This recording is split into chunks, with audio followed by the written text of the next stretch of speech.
Big Ray, a.k.a. Meat Sweats, in the building. What's going on, brother? Oh, I got a whole Meat Sweats lineup ready to rock and roll. Let's show the people. Show the people what you got. Oh, no. I can't yet. It's resting. Okay. It's resting. So it's steak. So what was your flavor of the week? So last week, clearly, it was 30 tacos for the week. This week, I know Monday or Tuesday you're on, you had wings, or maybe it was Sunday. You had wings. Yep. What was your cuisine of the week this week? Was it steak? So I got steak. I got a porterhouse, and I got a loaded baked potato and some grilled veggies. So, grilled veggies. Look at you being healthy. Oh, dude, I love grilled veggies, bro. I can eat them all Are day. They drenched in butter? No. Grease? Well, everything's always drenched in grease when it comes to Ray. That's my fancy names are mostly either Dirty Ray Vaughn or Greasy Ray Vaughn. That is very, very accurate. And here you go.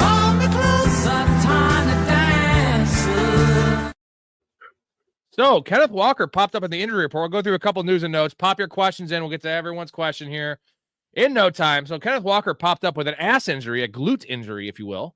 Now they're playing the Titans. They don't need him, right? They don't need him. So I would be very hesitant to start Kenneth Walker. I'm going to ask you this question, Ray. I'm assuming Kenneth Walker's playing, but popping up at the injury report on Friday is never a good thing, especially when you're playing a last place hapless team. Would you rather start in full PPR? Would you rather start Zach Charbonnet or Kenneth Walker this week? Because it was Walker clearly before. Well, it's Charbonnet, bro. Like, here's the thing is that, even so, like they already liked Zach Charbonnet, and the fact that he's, with Kenneth Walker being hurt now, like in late in the week. It's one thing if you have an injury lingering from the week before, and then you work your way out through the week and play that following week. This never is good. When you have a very late week pop up on an injury report, you're basically out. Like that's pretty much what it's doubtful to out. So right, I know. I think he's playing. I'm just saying, like it's just going to limit his upside, right? Because he was taking over the backfield. I could see this being 100% a 50-50 now at the very best, right, for Kenneth Walker, for sure. So I'm starting Charbonnet in a few weeks this week, due to some buys and some injuries. And man, I'm feeling really good about it because I was feeling good about it even with Kenneth Walker playing like full strength, just because the Titans, and he's still getting the goal line work, at least half the goal line work. So Zach Charbonnet needs to be fired up. I say at least top 24. I mean, not that he wasn't before, but more solidified. I feel like this is a bloodbath. Oh yeah, and let's not forget, like you're down Calvin Ridley, you're down Io Manor is out. I guess DK is playing, but like it's just rough there in Tennessee, and you have a pretty angry Seahawks team because they should have won that game against the Rams. I mean, you only throw 3 picks instead of 4, you win. You throw 2 picks instead of 4, you probably win by 10. So, a couple other things. Trey Benson is not playing this week. It is still, in my mind, I'm still positive about it because we had no reports up until this week of him even ramping up. They opened up his window and he started practicing right away. So I expect him back next week, week 13. I probably wouldn't play him week 13. Rest of the season, him or Bucky? Oh, him for sure. And it's mostly due to the fact that they have Atlanta and Miami in the fantasy semifinal and final. That's super nice. You don't even need 80% of the workload. You need 60%. If he's just getting the majority, the better half of a timeshare with goal line work, and he's a good pass catcher. Again, in those matchups, Atlanta they're dead. Miami, they're feisty, but their defense sucks. Mm-hmm. So, and I mean, it seems it's going to be Jacoby Brissett the rest of the year, and like Brissett's making that offense not just functional, like really good. I mean, it's fantasy gold, and their defense just blows, bro. Big time. Josh Jacobs might play, right? He might play. I read a report today that he is adamant about playing, and they're adamant about him not playing. So I think what they might do, because they have that Thanksgiving game, is like sit him down this week and then play him Thursday. I know a lot of people use their first waiver on Emmanuel Wilson. I'm not too worried about that, just because like he is now, we saw it last week. We saw that he is the true handcuff. He is going to get the full lion's share of the work. So now you have a guy that's playing less than 100%, Josh Jacobs. I know he doesn't miss games often, but he's more likely to get hurt if he comes out there and plays, even on Thanksgiving. Yeah, unfortunately, the Packers feel as if they're in a win now mode, which I mean they are, but they're really not. Like it's not like totally win now mode. But unfortunately, here's the thing: if they do play Josh Jacobs, I wouldn't be shocked at the same thing that happened to the Bears with Jalen Johnson, bringing him back early in week 2 to where he's been out. We're hoping he plays this week. What are we, week 12? So yeah, You know what I mean? Like, I wouldn't play him in confidence this week, is what I'll say if he plays. No, if anything, like I was going to ask you, it's if he plays and he's going to be limited, right? Would you rather play Jacobs or Wilson if you had a choice? Because it seems like you play Jacobs if he's active, because we saw this like 4 weeks ago when he first had that injury, and he only played like 40% of the snaps, but he had 2 touchdowns. So I'm still playing Jacobs, but it's just it's tough. He's still a top 20 play, maybe top 15 play against the Vikings defense, but I think Wilson could still be flexed. Well, I mean, I said what I said. I mean, I wouldn't play him in confidence. I'd still play him though, because like you drafted him for a reason. They paid him for a reason. They're saying what they're saying for a reason. Like, this isn't just going to be like you might halfway hurt and we'll play you. No, this is going to be a full on like because they are in win now mode with the Bear. Like, this division is a bloodbath right now, especially the whole NFC in a way like is a bloodbath. They can't afford to keep losing games, and he's a main cog of their offense. So at this point, I would see him playing if he can play, he'll play. Again, I just wouldn't play him with confidence, but at the same time, he's going to be like what you just said is a big major factor. Like, he was hurt last year and got 2 touchdowns. So yeah. Last little news nugget here. We have some other stuff. I got to talk about Brandon Ayuk here in a second, but that's relevant at least to this week. Is Brian Thomas Jr. He's out. This is a lot, like beyond a lost season, because his production sucked when he was playing. Now he's just hurt. He's been hurt all year. He's been bad all year.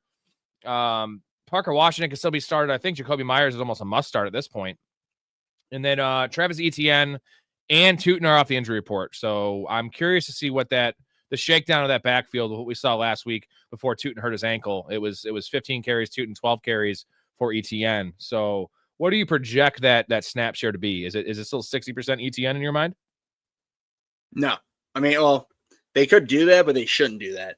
Tootin is the more elite running back right now. I understand Travis Etienne was a first round pick, but I mean, he's limited. Tootin is he's just more of a bowling ball who's just as fast. You know what I mean? So he's able to break more tackles, make more plays like that, to where Etienne is limited on that end. I mean, I'm not saying he's bad. It's just that he's limited to that point where he can't break as many tackles and stay healthy, So I would say that at this point, it could be flipped that Tootin could get the 60% and Travis Etienne might get the 40. But I would say just wait and see. But Tootin I think is a good flex, start right now. Ray, do you have any beers today? Does it raise shit in the woods? Beers and meats, baby. J Bob, thank you, buddy. He says, safe to say that Hurts is officially better than Allen. Say what you want about Hurts not winning games with his arm, but he definitely ain't losing them. That is true. I can't put this game on Josh Allen yesterday, though. Like, it was not on Josh Allen. That O-line was so bad. Honestly, the O-line's bad, but the receiver, dude, the shit they ran out there yesterday, and the Keon Coleman thing, he's bad, but he's still better than what they had. He's still better than Gabe Davis. They drafted him in the second round for a reason. So, oh, what a mess, man. You know what? He's regressed. I will say this. Josh Allen seems like he's regressed because he was playing near perfect football the back end of 2023 and then all of last year. He's regressed a bit. Now, maybe he's forcing the issue because he knows he's got clowns for teammates outside of James Cook. It's just terrible, man. It's I don't know. And I still have faith in the Bills. Like, I can't give you a favorite in the AFC right now. Like, the teams I would tell you, like, before the week started, it was Bills, Chiefs, and Ravens are my top 3, just based on like going into the year expectations, talent, quarterback play. And then you have, the Colts. Can you trust them? The Broncos. Can you trust them? The Patriots. Can you trust them? It's like, we don't know. I just named 6 teams, and like, you could put them all in a hat, Ray, and pick them out, and I would not be surprised if any of them came out of the AFC. Do you want him to be Oscar Ramis right now?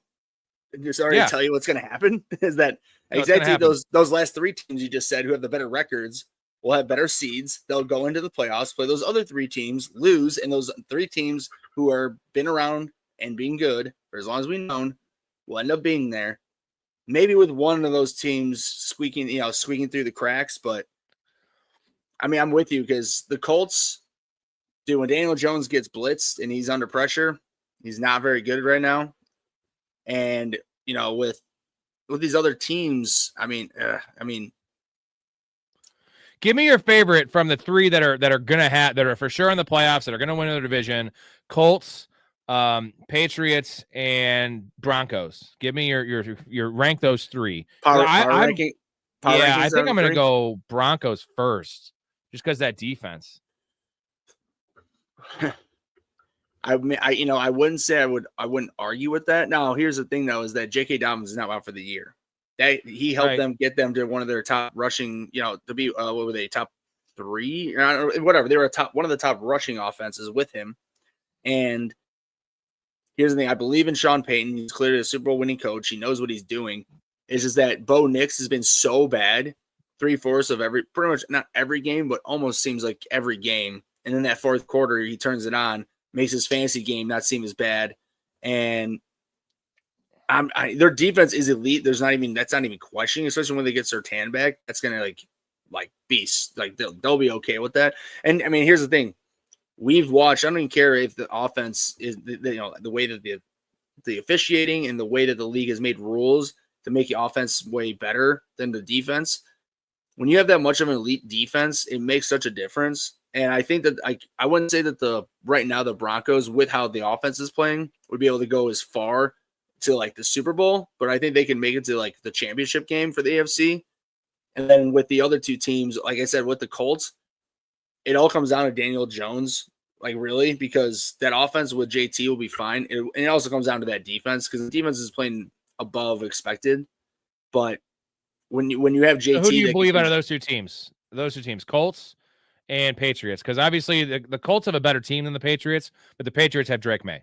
Where I know Jones looks good right now, but like Drake May is that dude, and he has the legs, the arm, the moxie, the leadership.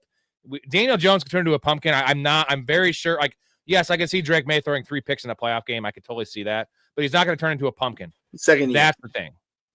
Yeah, so there's still a year away in my mind. Quarterback does that, I'm not going to be like, oh, he sucks. You know what I mean? It's like, oh, right. I mean, we saw Justin Herbert do that last year. It was like you killed it during the regular season, and the big time showed up, and you were just a rookie in that big time, and you didn't show up. It's not like your fault, like rookies don't normally show up in big playoff games like that. So either way, yeah, I mean, I would take the Patriots because they have the Drake May factor, and plus, Vrabel, as much as he's a ray ass at times, like I think he has that team culture turned around from like after the Belichick time to being like. Clearly not like the Belichick time, but he is a Belichick guy. So like, I'm sure there's a lot of continuancy from his time being a player under him to what he's using as a coach. And I mean, in general, the AFC, I mean, the only team that really is the only one that is the X factor is the Chiefs. That's it. I mean, they have a great defense, and it comes down to Patrick Mahomes and what the offense can figure out. That's Alan Hunts. All right, J-Bob, again, it's Dallas hate week. We all hate on the Cowboys. Go fucking Birds, baby. And I'm going to ask you a question here before I got to play this clip for J-Bob. I appreciate you, J-Bob. Here you go. Go Birds, though. Oh, go Birds. All right, go Birds, right? Go Birds. Get your hand off my knee. Go Birds.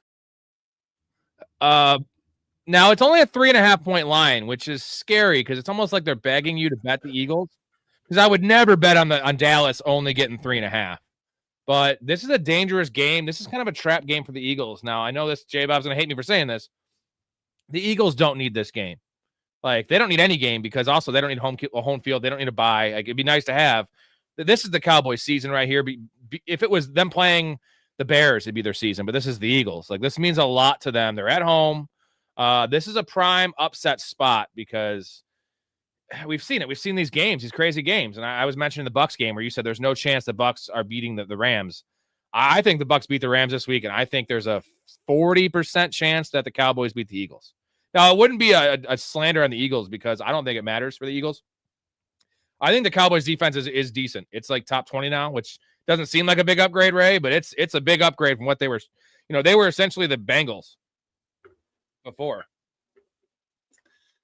I'm glad you're giving Matty Eberflus all the fucking flowers. Oh, it's not him. He did actually has a couple players. Who's in charge of the player? Who's in charge of the players? Dump ass him. Jerry does suck, Astro. Yeah, Jerry needs to get the fuck out, man. He's like, hey, he did the George Pickens trade was nice, but you know what's going to happen? Now he's going to have to pay George Pickens. He will pay George Pickens. They're going to franchise tag him. It's like, okay, that's fine. Dude. That's fine. But they can't give him a long-term deal. You got to keep on making George Pickens motivated. Speaking of being motivated, we're going to get to all your questions in a little bit, guys. Keep on pumping them in. Any supers will get you right away, but we'll get to everyone's question. Just be patient. Brandon Ayuk. So me and Storey are very adamant even before the season. Like, don't draft Ayuk. He's not playing this year. If he does, it's going to be like week 15. He is not – ooh, look at this comments. We owe a beer chug already, Ray. So get ready.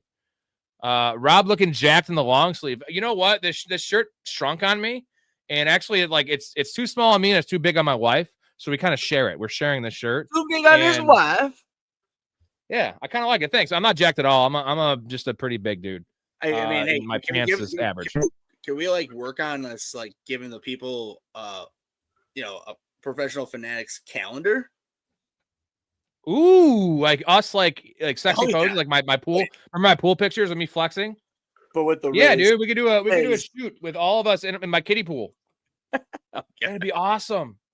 And then like the final month, December, is all like 6 of us crammed in the pool, like a back of like an illegal truck trying to come into the country. I thought that's what you meant for every single month. There's different poses. No, each month is individual, right? Like you get like February, it's like Ray month, right? And then and then that's like 6 months, and then we figure out the other 5 months, and the last month is just like us crammed in the pool. Well, it's funny. It's easy enough because really every month it has a major holiday we just focus on that holiday, and then every person, like my birthday's in January, might as well make me January. You know what I mean? Just like, yeah. I get March. All right, you got a beer ready? Give me 1 second. I had to put it in the freezer. 1 second. In the freezer. I see what he's doing. Tron, with Dart out, would you pick up Lawrence versus Cardinals, Love versus Falcons, Winston versus Lions, Shuck versus Falcons? I have Olave. I'm gonna go Trevor Lawrence, bro. I know Brian Thomas is out, but the Cardinals defense is just horrendous right now. And Trevor Lawrence is giving you a lot in the ground. His over-under is 17 yards rushing. I know it doesn't seem like a high number. High enough to where like he's getting rushing touchdowns. So if it's 4 for a passing touchdown, I'm definitely going Lawrence. I could see the appeal of Tyler Shuck because like literally Bryce Young just torched that defense for 440 yards. But I don't want to go with an unproven guy when I have Trevor Lawrence there. Jordan Love, I guess I know it sounds weird to say, if Matthew Golden comes back, I like that more, just giving him more weapons. So maybe Love. I'm not going Winston. I know Slayton's playing. I'm not going Winston against the Lions. That could be a bloodbath.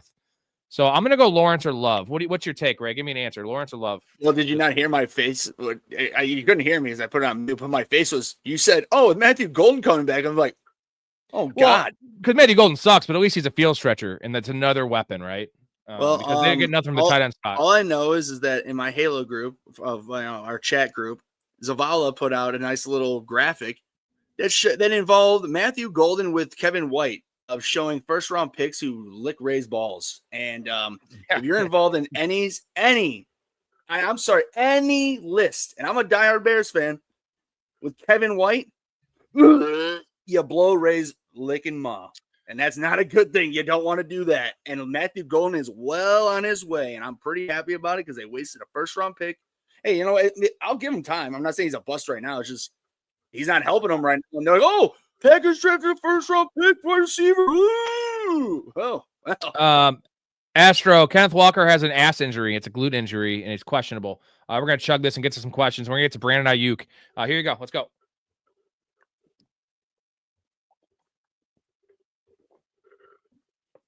Ooh, you might have beat me. Mine was filled to the tippy top. Ooh. So we'll see about Kenneth Walker. He's probably going to play. I just had like one, a beer and a little from another one. GT, Yoshi, Pierce, Alec Pierce, or Michael Wilson, the flex full PPR. This is Michael Wilson by a landslide, brother. You can't. I wouldn't say by a total landslide just because I know you love Pierce would be a close second, but the first guy's out. And definitely, I mean, who are the I can't think of the top of my head. Who's Arizona playing? Arizona's playing the Jags. The Jags, that's it. Yeah. I mean, it's a good matchup. Yeah. And they're at home. You know, the Arizona is. Because inside, baby. I couldn't remember who it was, but I knew Arizona's at home. Yeah. So I mean, I would just say that in a full PPR for sure, it's Michael Wilson because he's gonna be getting those dump offs. If it was a half PPR, because like Rob likes to argue, not argue, but just give me advice that if it's half PPR, maybe consider Pierce, but it's full PPR, it's Michael Wilson. Well, remember you texted me before the game. You had Shakir Pierce, and I told, and we got lucky because that was a rough first half from Shakir. And Dude. he had the lateral, give him 33 yards and a screen pass go for 40. But hey, it was a good start. He got the 100-yard bonus. Yeah, no, and well, we have a 100-yard bonus in my high school. Yeah, what did he score? 15 and a half PPR? 16.7 and a half? Or 16.75. Yeah. Well, for your flex, Josh Allen gave me 8 point whatever. Yeah, well, good thing it started Shakir. Yeah, thank God. 100%. Thank you. Joseph, have Daniel Jones and Bo Nix, Dart, and JD5 on waivers. Would you pick up any one of them for the rest of the season? Well, not JD. Jaden Daniels isn't playing. And I think, I heard today a funny comment on I don't know what show I was listening to, where they said, are we close to calling Jaden Daniels RG4 instead of RG3? He's because he's had 3 injuries this year. First off, they should have said RJ5. I mean, because they call him JD5. I mean, just for name's sake. But I wouldn't go quite that far because he hurt his knee. He doesn't have a torn ACL though, right? Or did he? No. No, so it's not like that. He's got the elbow injury now. No. Well, I get that, but I wouldn't go quite as far as RG4 because I know unfortunately he's well on his way. But as much as because he is the opposite of Kate. When I say opposite, he's head to head with Caleb. I would prefer him not to be amazing, but I don't want to see talented players be hurt and not be good. So I wouldn't quite be giving up on the guy because it's literally, again, everybody, the whole, and in society of America, and especially with sports, prove it, give it to me right now, instant gratification. And it's like quarterback. I mean, look, I've said this every single time on the podcast. There are so many teams that have starting quarterbacks where first round picks the teams gave up on either for shitty ways of surrounding them with talent or shitty coaching and a combination of both, that they went to better teams and here they are doing well. And I would just Jane Daniels, I'm saying, let's say they, the Commanders. All right. I got to cut you off. We got to move on from this. Sorry. Pick up Jackson Dart. It's not JD. It's not Jaden Daniels isn't playing this year. And even if he does, he's coming back to a fucking bloodbath of a team. Jackson Dart's the pickup. You have Daniel Jones and Bo Nix. You're fine there. I don't even know if you need to pick up Jackson Dart. I'm fine with those two guys. What do you think, Ray? Yeah, I'd be fine with those two guys. J Bob, thank you, buddy. 2/3 of the way through the season, Super Bowl picks ? And he says, don't say the Bears, Ray. Yeah. Well, as much as I'd love to say, give me your matchup. Give me your matchup and who's the winner. God, the AFC is so hard right now. I mean, I would say right now with the NFC, I would say I'd pick the Rams right now, just based on defense, offense, and coaching, combination. I know it's not far fetched, but it's just I think they're doing well right now. And then with the AFC, that's Ravens. Fuck it, I'll pick the Bills. I'm going Ravens. I'm going Ravens, Eagles. Play, so who do you got winning? You have the Rams winning or Rams versus Bills? Who's winning for you? If it's Rams versus Bills, I'll still probably pick the Rams, but the Eagles would be in the NFC Championship. So I feel like that's probably right now the trajectory, unless the Seattle offense. Did you just make up a new word? Trajectory, like trajectory, but projection. I love it. I'm going Eagles. I'm going Ravens. And I'm not, it's just kind of homer pick because, I have all the money on the Ravens, but I just don't see any team separating themselves in the AFC. And I think it could be a nice little dark horse there. And then I'm going to go Eagles winning. As much as it pains me, I don't want this. I'm just saying, they're still they have the best unit, and I trust the other defensive teams. I trust their offensive unit more than I trust the Texans or the, Bo Nix, right? And I don't really trust the Rams defense like that. And you know what? I hope that happens because I can hedge and just bet on the Eagles and hedge my Ravens bet, and everyone wins. J-Bob wins. It sounds like he's want to make J-Bob happy, but if that comes to fruition, J-Bob, enjoy that last one because who else am I going to pick, bro? I can't pick the Lions right now. I love the Lions. I'm not arguing. I can't pick the Bucks. I'm just telling. I'm just warning the crowd that if that happens and the Eagles win, it's a for sure good. But bye tush push and good luck. Oh, it's already bye tush push. Bro. I know, it's already gone. I understand that, but it's definitely goodbye, knockout punch. They win the Super Bowl. Are you kidding me? That's another reason why they need to win because that's This year they haven't been using it as much. I'll say that because it hasn't been as successful. They haven't been using it. Last year it was so good. It was literally like a 3-point. You know how like they always do the lines 3-point advantage for the home team. The tush push was worth 3 points for them last year. This year it's not worth as much. But in the playoffs, they'll fucking use it.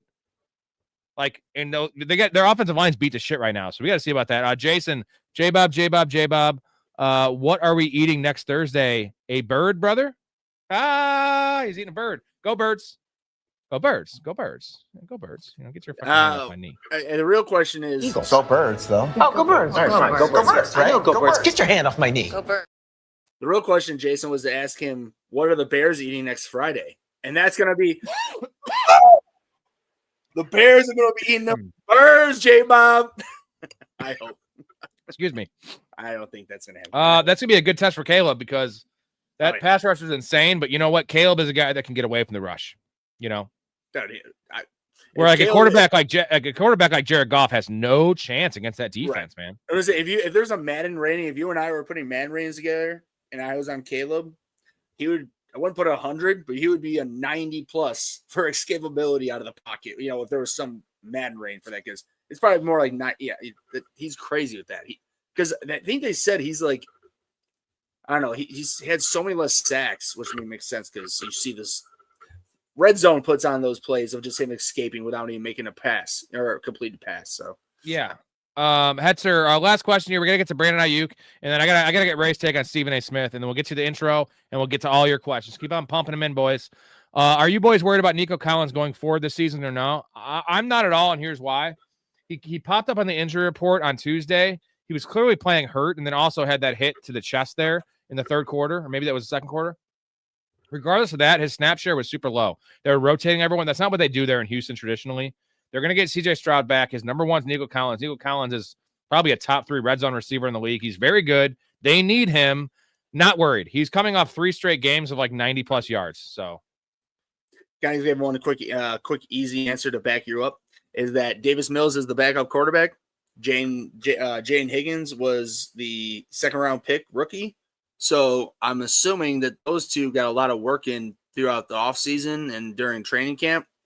And so I'm just saying they have I'd be willing to bet that they have maybe just a little bit better chemistry than him and Stroud, because Stroud clearly has that mega chemistry with Nico Collins. So if everybody was worried about Jane Higgins having that good game last night, I mean, he's ascending. He's a second-round pick. But it's just don't be worried when C.J. Stroud comes back. Rob's right that he loves Nico, and Nico will be back to, I mean, for sure, top 10. He could be upwards to the top 5, no doubt. So don't be worried about that when Stroud comes back. Jason, technically it's a 20-plus super chat for the Chug, but he did $19.99. We're gonna give him the benefit of the doubt here. We got another Chug. We're about to have 2 in a row, Ray. So that means I'm gonna have Ray, J-Bob, the birds blow. We all know that. Well, they don't. Okay, you know what? Hey, just like I said, Jason, I am picking the Bucks in my confidence pool. I'm picking the Bucks. I might bet on the Bucks money line against the Rams this week. Ray said that was crazy. No, but by the way, dude, Jason, fuck you in a good way. I saw that fucking video you put out on the Discord. Oh, the perks of living on the third hole of the.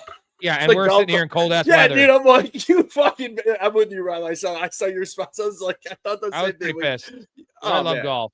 No, that's why you're pissed, because you love golf and he's in great weather, and you're like, that could be me if I lived there with him. I could be his neighbor. You know what I did to make myself feel better? I jerked off, and I was like, you know what? You couldn't do this on a golf course. I mean, I guess you could, but did you get tweezers out? Yeah, lubed up tweezers. GT, thank you. We just hit our goal. We hit our goal. Another chug, and we had a $20 chug. So I'll grab 2. I got 2 beers in the freezer. Give me one second. All right. Miles says Ayuk will be a Bill in short order. I mean, it's not going to be this year just because he's not even ready to play, and clearly he hasn't put any rehab in. So if you guys didn't hear, Brandon Ayuk, they're because he missed a bunch of meetings and hasn't been communicating with teammates, coaches, the organization. Hasn't been like giving his like rehab schedule to them. Like, they voided his contract. So I saw he was due $26 million or $24 million in March for a roster bonus. So he only gets the 1 year that he signed, right? So he signed in 2028, I believe, 2027. So he's losing like $90 million. And like, he is such a clown that his actions, like, it's hard to avoid someone's contract, man, outside of like a legal issue in terms of they get arrested or there's a domestic dispute or some shit like that. So like Brandon Ayuk, and here's what he doesn't realize. He's like, he accepted the terms. He's like, fine, I'll hit the open market. Dude, no one's paying Brandon Ayuk $28 million a year. Like, what do you think Brandon Ayuk's contract would be? You think he got like a 2-year, $8 million contract at best? Well, no. That's a little better than a little better. I would say at least 2 years, 15. But that's awful though. He's throwing away $30 million a year. It comes down to everybody. There unfortunately are way too many athletes in this world that they get babied and their dick sucked in a metaphorical way, and their brains being massaged and beyond belief to act like they're the greatest thing since sliced bread when all they are is really, at best, and when I say it's an NFL, at best, you are a practice squad guy.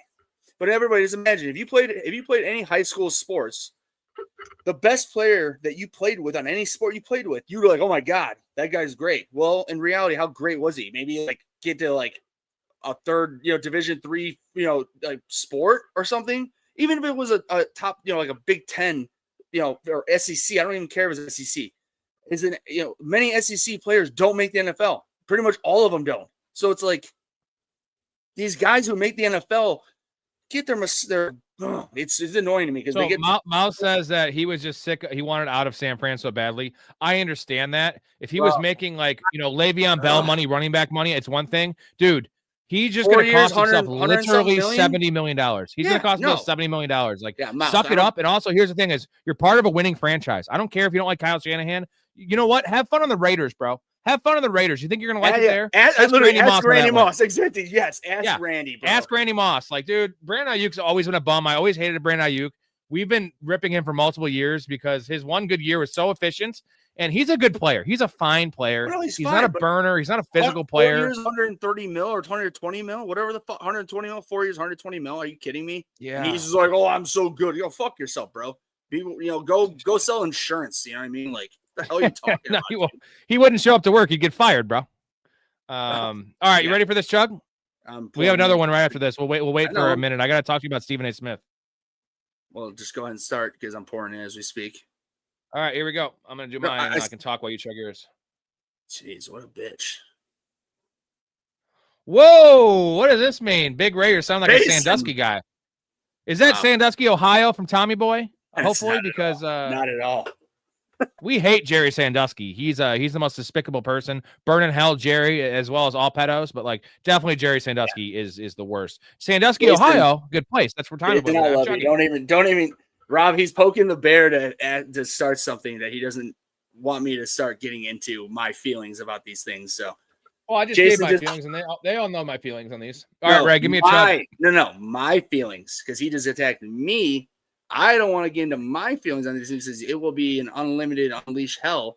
So Jason's lit up, so let's give him a pass. Dude, I love Jason. I'm not even hating on the guy. He just knows better. You should know better. I do love Jason. Know better, bro. Like, let me say one thing. Pedos equal wood chippers.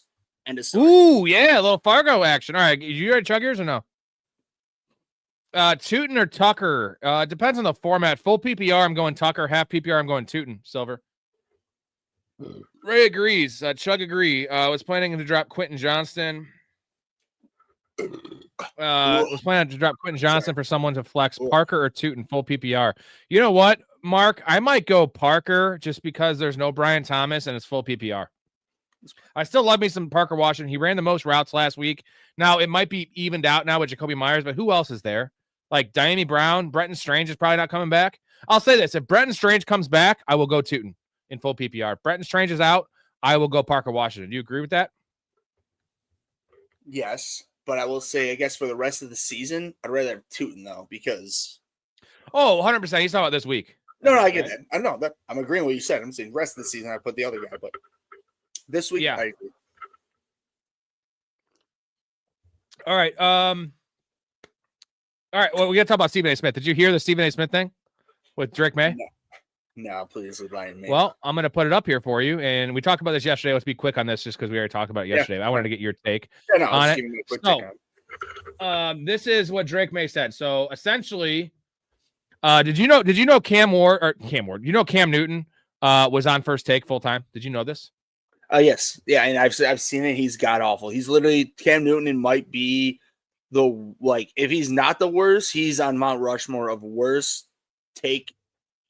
Like any analyst of any sport out there, he's literally just out there to make horrible takes just because I hate to say it, but he's just making like crazy liberal bullshit. I don't know. I'm like, I don't even He's care an idiot. He looks like Lenny Kravitz. Regardless, it's not about Cam. No, right, no, right. What Cam Newton said. Yeah, Cam Newton said that the Patriots are fucking.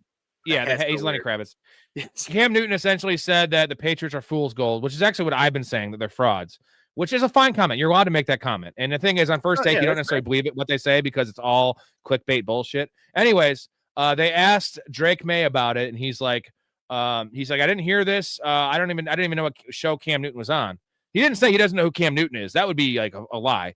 But he's like, I don't even know what show Cam Newton's on. And then Stephen A. Smith heard this, and his ego, because they're the #1 morning show on ESPN, which doesn't mean shit because no one watches ESPN anymore.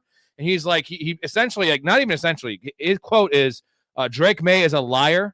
And if he's going to tell me he's a professional athlete, he doesn't know, he doesn't watch First Take. Like, he's not listening to these things. He's a liar. Calling him out as a liar. He's a 23-year-old, 23, Drake May. Stephen A. Smith's like 50 years old, bro. Like, Stephen A. Smith is a fucking piece of shit. Like, how can he even know if he's lying? Real quick, this is Cam Newton, Stephen A., and the host, the three of them, and this is on the TV. And then what you just told me is what was said by Stephen A. That was the setup of that? Yes. Wow. So it was the next episode, right? So like Cam Newton said what he said, and then they were trying, and then Drake May, whether it's true or not, I think Drake May doesn't know that. Because I did not know Cam Newton was on that. No, so Cam Newton said that he's basically like a fake or whatever. No, Stephen A. Smith called Drake May a liar. So what did Cam Newton say about Drake May? He just said he didn't say anything about Drake May in particular. He just said the Patriots are frauds. Oh, okay. Yeah, that's and fine. then Drake May responded to that by saying he didn't say anything. He's just like, all I care about is what my coaches and organization and fans think about me. He's like, I also didn't know Cam Newton was even on First Take, and I didn't know that either. So it's a valid point because I don't know how many people knew that. I didn't know. He's like a newcomer, and also who cares about First Take? And Stephen A. Smith couldn't live with that, and he called Drake May a liar, which is insane. He's attacking somebody which is an opinion. And just in general, fucking Stephen A. Smith, what a prick. Cam Newton's YouTube show is hilarious. He has CTE. Cam Newton's not a very bright individual. Well, no, I mean, real quick though, if everybody hasn't figured out sport, I'm not gonna get political here, but sports are just like politics. You watch ESPN, they just spew bullshit. It's not really what's going on. If you're a fan of a sport or in a team, you need to listen to the beat writers who are there every single day doing their work and actually doing their job instead of people like Colin Cowherd now, who is sucking Caleb Williams' dick. Oh, yeah. Well, you know what? How much shit was he talking about him to, just it's all, they just say shit to say shit. And again, that's what on this show, you're not going to get that. I say a lot of outlandish shit, but I actually back them up at least. I'm not making personal attacks unless you're a pedo. Like Jerry Sandusky, go fuck yourself. Valid. All right. I'm going to hit you guys with the intro. Real quick, Miles says Cam Newton's YouTube show is hilarious. He got CTE. Oh, yeah. Cam Newton definitely got LeBron and Shaq treatment from the officials. Yes. They never called shit on Cam Newton. I think but I'm saying the way that LeBron goes on into his pre or post, LeBron's not post, but his outside of basketball persona, Cam has really seemed to be mirror image of that. I don't know. Cam thinks he's better than everyone else. That's my point. No, but LeBron can do that because LeBron has a career in a status to do that. But Cam is I'm LeBron of NFL. It's bro. He had 3 good years. He had 1 good year in college. One good in college and 3 good NFL years. If anything, dude, you should be you should take on the god of college because you took over college football and you could do that. No, I'm saying you could do that, but NFL, that's the problem with him. He thinks that because he won an MVP and got to a Super Bowl, that he's just as good in the NFL, to where in reality, you are a college football legend. You are not a legend in the NFL. You have a spot and you will be talked about, but you're good. not. He had one really good season. He won MVP, and also in the Super Bowl, he didn't jump on that ball because he's a little bitch. Sorry, Cam, but that was really bitchy. All right. Real quick, Stephen A. Smith, you're just such a clown. Here's the intro. Ray, I texted you. Check your text.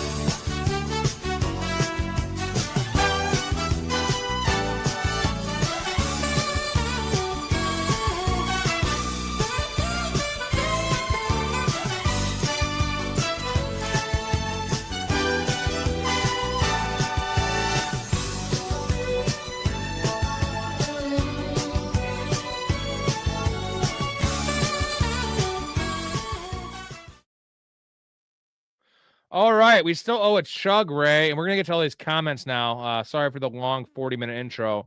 Probably going to be a longer-ish show. I've been actually doing some shorties. For me, a shorty is like 2 hours and 20 minutes. So here we go. Ayuk is better at football than DK Metcalf, who just signed 5 years. He is not better than DK Metcalf. DK Metcalf's been rough, but like there is zero chance he's better than DK Metcalf. I mean, well, one thing I will say that maybe Ayuk is a better route runner. But just in general, he's not better than DK Metcalf. Like, also, your best ability is your availability, my dude. And Brandon Ayuk has been off injured, and also he's just a clown. Like DK Metcalf's a hard worker. He's a team guy. He blocks. Like those things matter. I know the stats are the stats, but like, you know what? He also played with Kyle Shanahan. Like that's pretty nice, dude. Who has DK Metcalf play with? Pete Carroll and Mike Tomlin. Mike Tomlin, good coach, but not a good offensive mind. They have a literally a Amish offense. Is that fair to call it Amish? Yeah, pretty Amish. I mean the Amish make themselves very plain. All right, let's see. Noah Fant this week. You know what, Silver? Apparently, Mike Gesicki might be active. So if you get Mike Gesicki in that mix with Tanner Hudson and whoever else they have there, it's a three-way committee. I don't want anything to do with Noah Fant this week. Harvey and Gadsden, good pickup. Harvey and Godwin, good pickups. Harvey for sure, not Godwin. I mean, Godwin's fine, I guess. I want Harvey over Godwin. Well, here's the thing: if both those guys are available on the waiver wires, you're on a very shallow league. So I would say Harvey's the better pickup. Godwin is not, because if you're in an 8 to 10 man league. Definitely Harvey. Needle. I mean, because why would Harvey be available in a 12-man league? It wouldn't happen. 100%. Good call. Hetzer, did you guys hear Dan Campbell wants to get David Montgomery more involved in the offense? He is a man of his word, so that's something to pay attention to. I saw his numbers. He opened at like 43 rushing yards this week, and it went up to like 50. That's a pretty big swing. So I still kind of like it, and maybe that's kind of tied into Jackson Dart not playing. Although, Jameis Winston's still a fine backup. It's not like they're throwing out there Shador Sanders. Sorry, Shador, but no, I mean, but here's the thing: is that Dan. This is one thing that really pissed me off being a Bears fan. I don't know about you when he was on the team, but I love David Montgomery.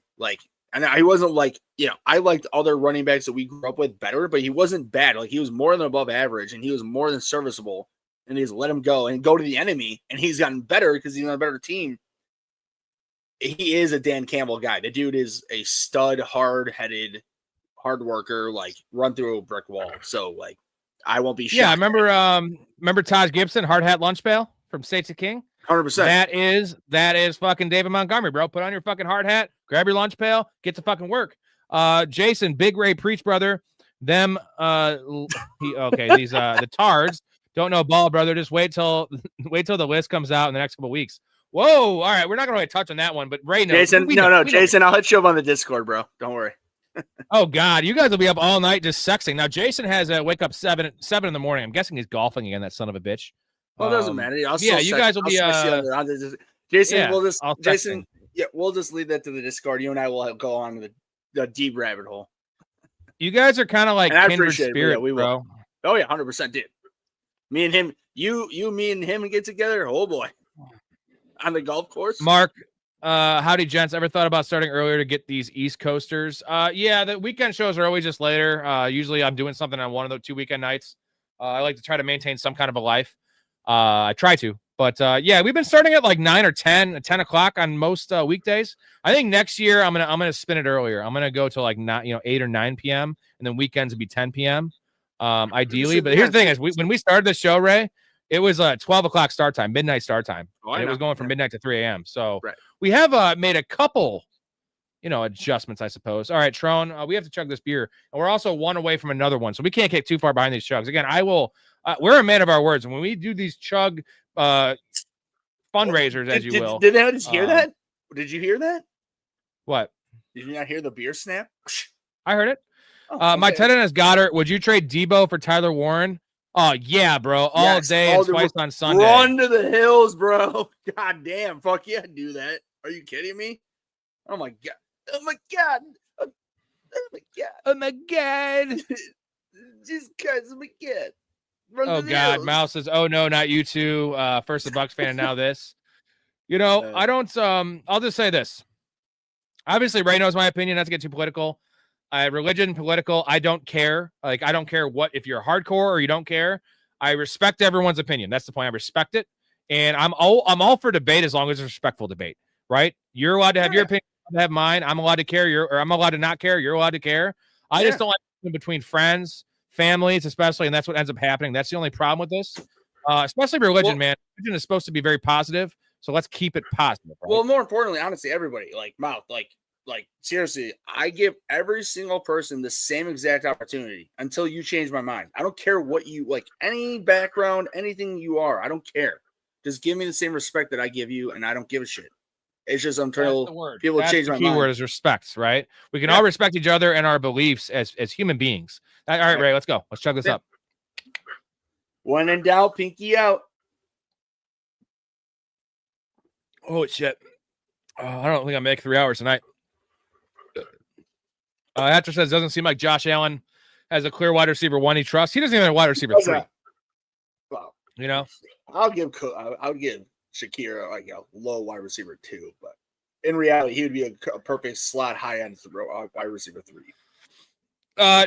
Jason, love it, man. The Discord is the shit. And if you're not in the Discord right now, you've been watching the show. Also, if you're not subscribed to the channel 7 nights a week with all these awesome guests, you got Ray, the weekend guy, Ray's the 6th man. You should definitely do that. I'm going to shout out to the Patreon members real quick because you all deserve a shout out. Thank you guys for supporting me and helping me keep the lights on and go strong 7 nights a week here. I know this is the first year, so I can't have the biggest expectations, but you guys have exceeded it for just being loyal and helping me out with, every little bit helps, man. So I really appreciate it. If you want to get in the Discord and join the Patreon and support the show, a lot of ways to do that. Number one way is to just join the Patreon. You get access to my bets. You want to be a guest on the show. We've had like 4 different guests, fans on the show. You want free merchandise. You want to play fantasy football leagues with us. That is coming soon. We're doing 2 leagues, NFL fantasy, NFL playoff fantasy, which is going to be awesome, where it's almost like you got to pick the teams and the players, because when your player's team gets eliminated, your player's gone. You want access to my early bets. Only way to get that is by joining the Discord. We're sitting at 55-29, gentlemen. We are printing money. This is 4 straight years of beyond profitable years. But worst year, 28-20. If that's bad, then I'm doing well. Awesome stuff there. Also, this is Helen Hunt's. Say hello to Helen. This is Helen. Ray's favorites, Helen Hunt. This is Ray. This is Ray. Ray is hotter than Helen Hunt's for sure. Also, website professionalfanatics.com gives you all info you need to get in on all that stuff. Join the community. The community is really the best part about this show. All these awesome people in the chat, in the Discord. It goes on 24/7. Mouth.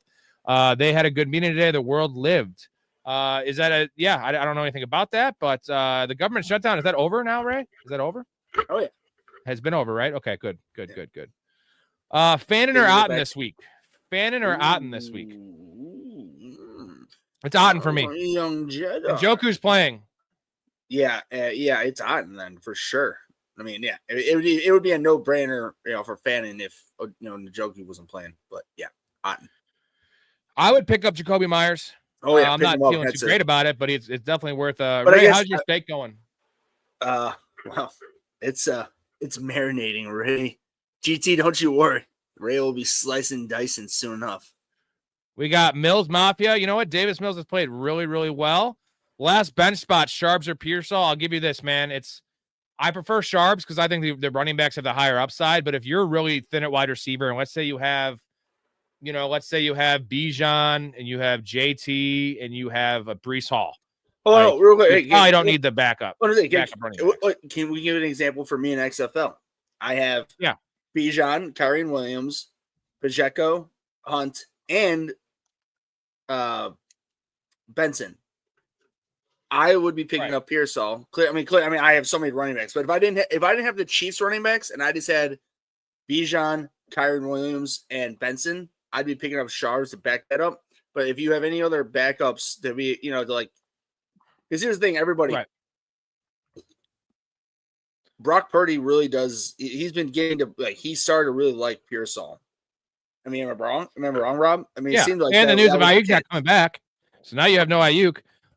Pittman or Christian Watson? We're going Pittman here against Chiefs. Yeah, Pittman, but like Christian Watson. Here's the thing, like Pittman's the more consistent. Like if you just want consistency, you're gonna get that. Christian Watson will give you what he did last week and then give you 0 or 2. So I would go Pittman because I want consistency. Downs or Yoshi with tight end Gesicki back. We're going Yoshi. I would say Yoshi without Jamar this week for sure. Think of it. It's a tough. It's a really, really tough matchup there for Josh Downs. I mean, I don't like playing slot receivers against the Chiefs, my dude. No. And that could be a bloodbath. I know, and he doesn't play enough snaps. Give me Yoshi, and I don't care about Gesicki being back. I understand that. Downs. Yeah, I'm saying he's going to play a lot. He's going to play a lot. Like Yoshi's already playing a lot anyway. I just hope that game is really good. But I honestly, Rob, I feel as if that it will be down to the wire or an ass kicking by the Chiefs kick the shit out of them. Like, I don't really think there's going to be a middle on that. Sorry, Max. I just saw your comment. We just finally caught up to it. I did see the trade, but I didn't know it offhand. So thanks for posting it. I posted in the Discord. I made my I saw this final fantasy trade to make my team a playoff juggernaut. Traded Judkins, Bucky, and Tet for A-Chain, Jameson Williams. Because your team already had a bunch of studs. Now you just added A-Chain. Like A-Chain. Now the worry thing with the A-Chain is the health, but he has stayed relatively healthy his whole career. And like, dude, even when they use Ollie Gordon, A-Chain's on the field. So like, yeah, you're losing some goal line carries. He scores from fucking 30 yards out. I still feel like he gave up like more than he should have, but it's not like an outrageous like you fucked up trade. You know what I mean? Like you gave up a decent amount, but you got the much better stud workhorse player that you can win your fantasy league with. As much as it might have hurt to get rid of those players, I think at this point you might. Well, did you hear the report that Sam Laporta is not coming back this year? Oh yeah, like, I saw it. They said this year. They didn't say the fantasy year, so he's definitely out for the fantasy season. Rob, and so Jameson Williams is like a top 26 option, top 24 option. You want me to tell you how I heard? I was listening to Sports Talk Radio, and one of the producers all of a sudden, how the two hosts, there's usually two hosts and they're talking, and all of a sudden one of the producers is like, "Hey, I got some NFL news. You want me to break it?" And they're like, "Yeah." And I listen to ESPN 1000 all the time. ESPN 1000 in Chicago, and Amidala, who's your age, he was like, he's a little older than you, but like 2 years older. But anyway, he was just like, "Yeah, Sam Laporta has back surgery," and they were like, "Whoa, Sam Laporta having back surgery? Holy hell, that's big!" Like, which it is. I mean, as Bears fans, because that's what Chicago Bears, radio basically. But nonetheless, it hurts because their other guys have nothing, and Jameson Williams is already getting more involved. He's gonna start crushing. Yeah. I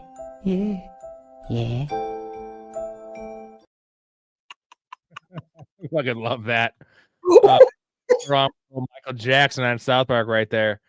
You can't go wrong. You just can't. You can't. Ray, don't you put that we're getting behind this shit.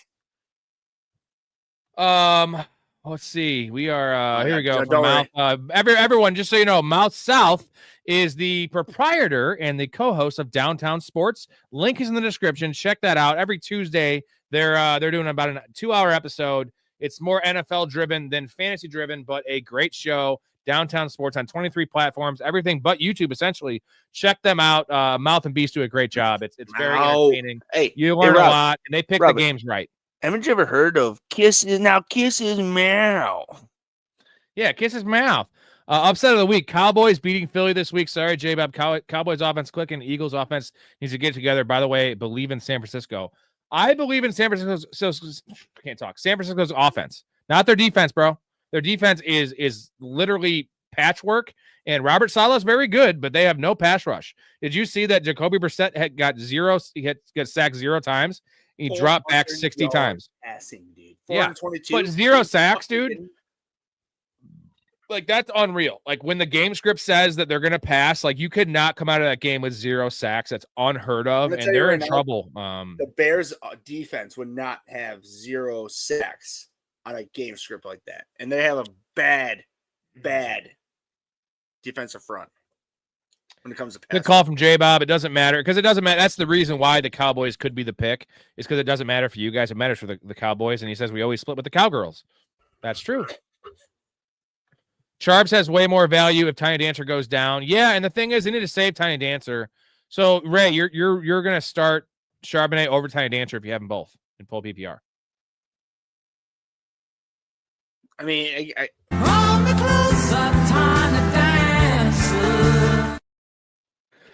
I saw your pause. You definitely paused too long, but I have good timing, bro. Really, I paused too long because you asked me a real question. And it's like, well, here's the thing: is that. And now you can answer that real question. Well, frig off, lady. No, but yeah, you're asking me now. Well, it comes down to like literally tomorrow, like all the reports leading up to the time. That's what I would make my determination off of.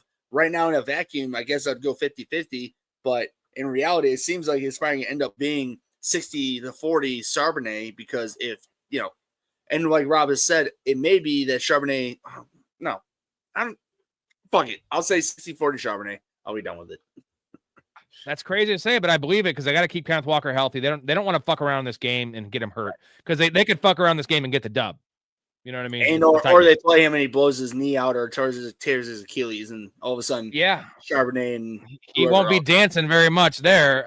The nice thing is if they do lose Kenneth Walker, it's not a big loss. I'm going to tell you right now, like they have Charbonnet. I hate to say it, but I will do a dance live on camera if he blows his knee out and he's out for the year. Not even happiness, just a sad just tiny dancer.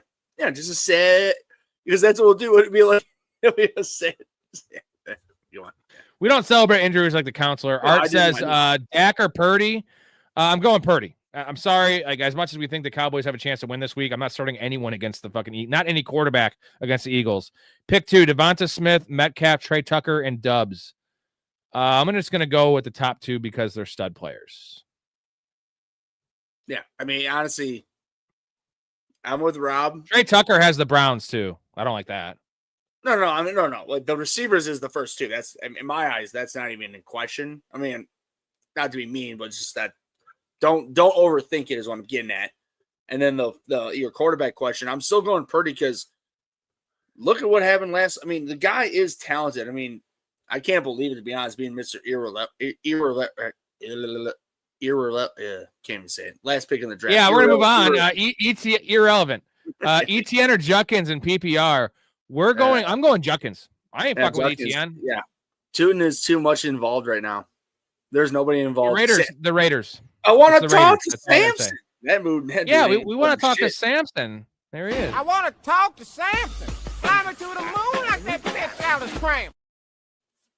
We want to talk to Samson. I like starting all my players against the Raiders defense because they're terrible. J-Bob says no shot the Bears beat the Eagles.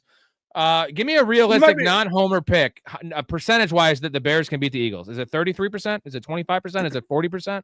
So to be perfectly honest with you, J-Bob, if the Bears beat the Steelers, which I know you're already going to say the Steelers can't sniff the Eagles' ass, and you're right on that. But true. I will say that if the Bears beat the Eagles, the Bears beat the Steelers this upcoming weekend, and depending on how that game goes, we'll just say I'll be a homer side. I'll give you 2 options. So the Bears beat the Steelers 28-14 at home. I would say that at that point they have a pretty decent chance, and at that point I'll give them honestly I'll give them 50-50. If they win this upcoming weekend handedly, I would say 50-50. But if they lose or even they win barely, I would still give that Eagles 70 to 60% to 30 to 40%. If not, it could be upwards of 80 to 20. I'm not expecting them to beat them. I give them a 30% chance. 3 out of 10. 3 out of 10. That's a real game, and we haven't had a lot of those. Real No, opponents. J-Bob, as much as I want the Bears to win, like they're my favorite team. If we just give you guys a game like Rob just said, like it's not a blowout embarrassment like it was Detroit, I will be happy. But that could happen. So who knows? All right. Pierre says, I'm late to the party, so you probably talked about it already. Can you recap the Ayuk thing? Can he actually play this season or for another team? Well, he's not going to play this season anyway, even if they release him, because he has not been rehabbing. He's a bum. So he's essentially a fantasy dead. Like, you can just drop him. You should have dropped him 8 weeks ago, just like Joe Mixon, right? Joe Mixon's not playing either. Yep. Him and hey, Mixon, me and Storey said the whole year they're not playing. So they're not. I don't think they're going to release him this year because they're already going to have to pay him. So this is more of an off-season thing, I believe, where he's just not going to be on their team going forward. And if I'm a dynasty owner of Ayuk, I'm worried, bro. I mean, I wouldn't be dynasty-wise. Oh God, dude, I'm shaking my britches, bro. Chris Pittman, we already answered this question. Just so you know, we answer every question in order outside of Super Chat, so you don't have to post it 3 times. I won't miss it. I will get to it. You're just gonna have to be patient because we are 33 minutes behind the chat right now. Like, we answer every question, but we don't just give you yes or no answers. So you gotta be patient with us. If you really need the answer, you can't stay on. $2 is all it costs. Full people are Pittman, half people are Watson. Agreed. Ayuk is washed. That's damn straight. Yeah, Bob. Probably right, brother.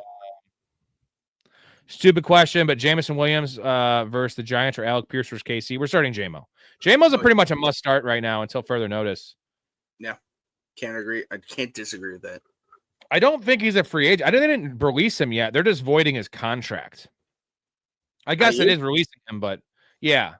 I don't think it's official. Yeah, like but to be honest, we all know that there's so much legal jibber jabber and jargon that's in that shit that I'm sure they have some sort of like if they void his contract, that they'll have the first opportunity to give him a new contract instead of him being a complete free agent. I don't know that.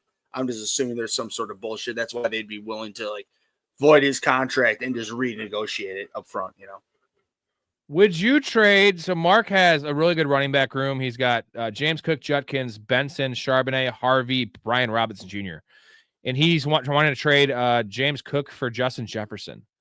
I would do that just because then you're going to be left with Judkins, Harvey as your starters, and you have Benson for that awesome schedule he has in the championship, semi in the championship, and then you have 2 elite handcuffs in Charbonnet and B-Rob. So like, I know Justin Jefferson looks rough. Like, he's still a wide receiver too, and he's got elite talent. Like, I know it sucks, but I don't know. And Cook has a really tough playoff schedule, and I don't really look into that too much. But I would do that with your roster. What do you think, Ray? You're really fidgeting here because it's hard, man. Because like honestly, I don't think I would do it. Because here's the thing, like Cook. I mean, here's the thing. If you have shitty receivers, if you have a bunch of wide receiver 2s and 3s. And you don't have a stud like guaranteed, I'm going to get 15 to 20 points and or upwards of 30 points from my wide receiver 1, and you don't have that.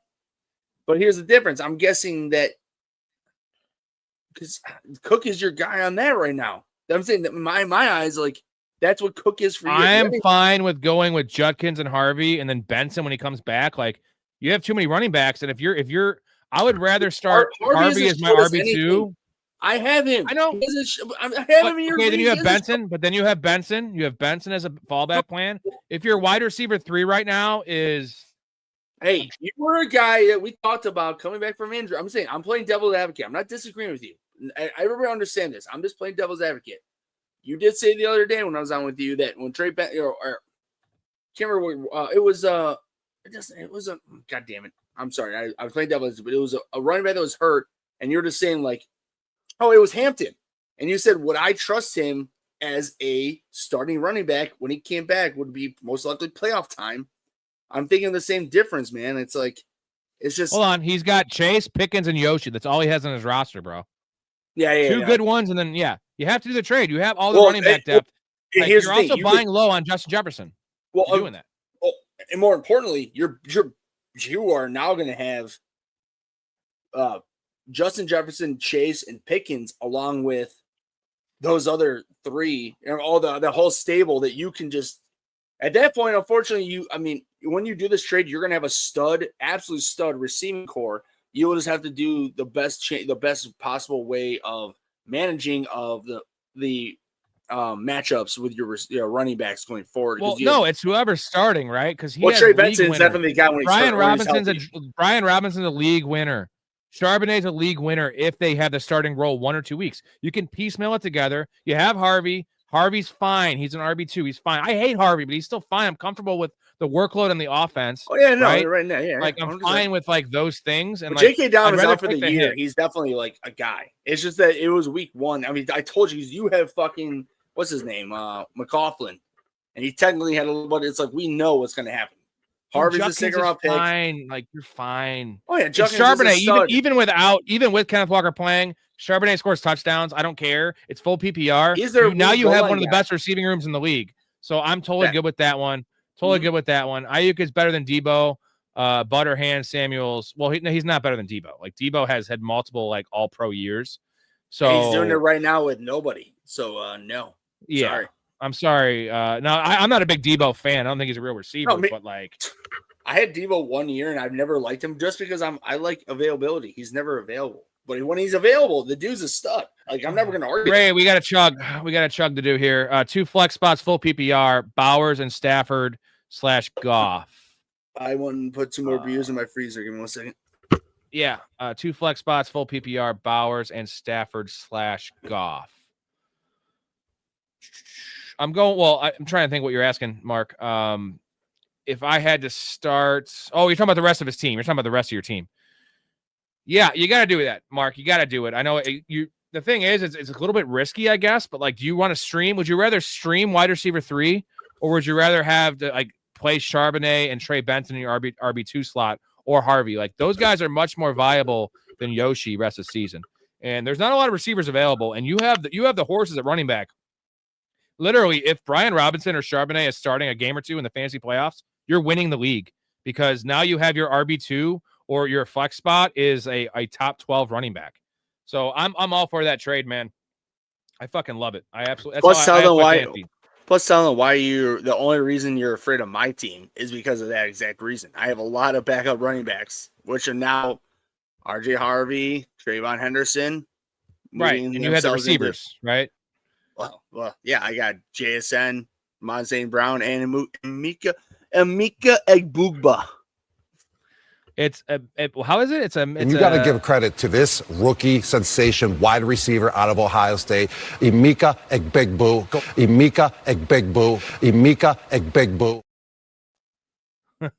Fucking love it.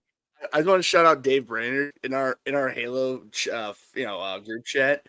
When that happened, he posted that, and because there's something I was looking on Instagram that would they be relevant to them. I posted it like within 30 seconds of him. He texted in the group, "Hey, let my post breathe, you fucker." And that's what it was. So then I texted him back exactly what the verbiage. Emeka Egbegbu. Big Boo. Sven says, any upset predictions? I said Tampa Bay. I'm not going to count the Cowboys because they're only -3.5. So it's like, I want to go bigger with my upsets, right? Right. Now, it is based on name value, but like the line says otherwise. Not Giants. I would say Vikings, just because the Packers have been a mess. Vikings would definitely be a bad upset this week. Especially, unfortunately, how bad that, when I say unfortunate, I root for J.J. McCarthy just because he's a Chicago kid, man. I think he grew up in like Rome.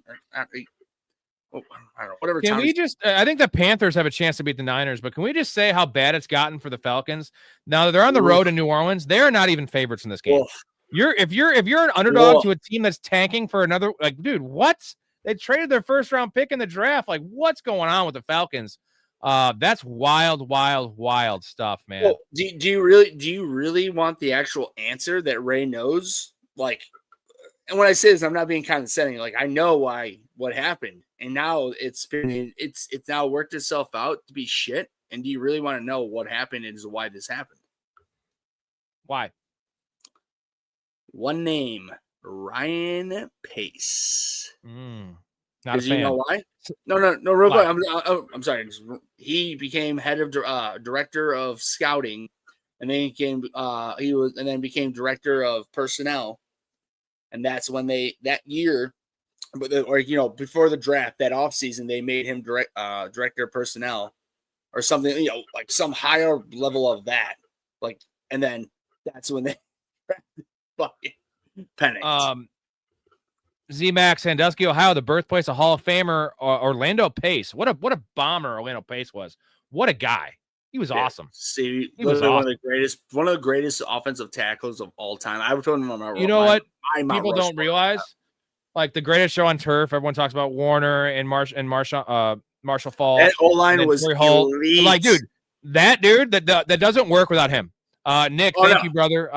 My running back room besides Cook and Genty is trash. Should I trade Sutton for Swift? Yeah, because it's best ball style scoring. Wide receivers are Jamison Williams, Flowers, Watson, Franklin, Mooney. Yeah, you already have Franklin, so trade Sutton. Essentially, you get the same production from Franklin. And man, do it. I mean, I know Monungai has taken a lot of his work, but he's not a lot. He's taken the goal line stuff. But you know, the Bears' offense is fine.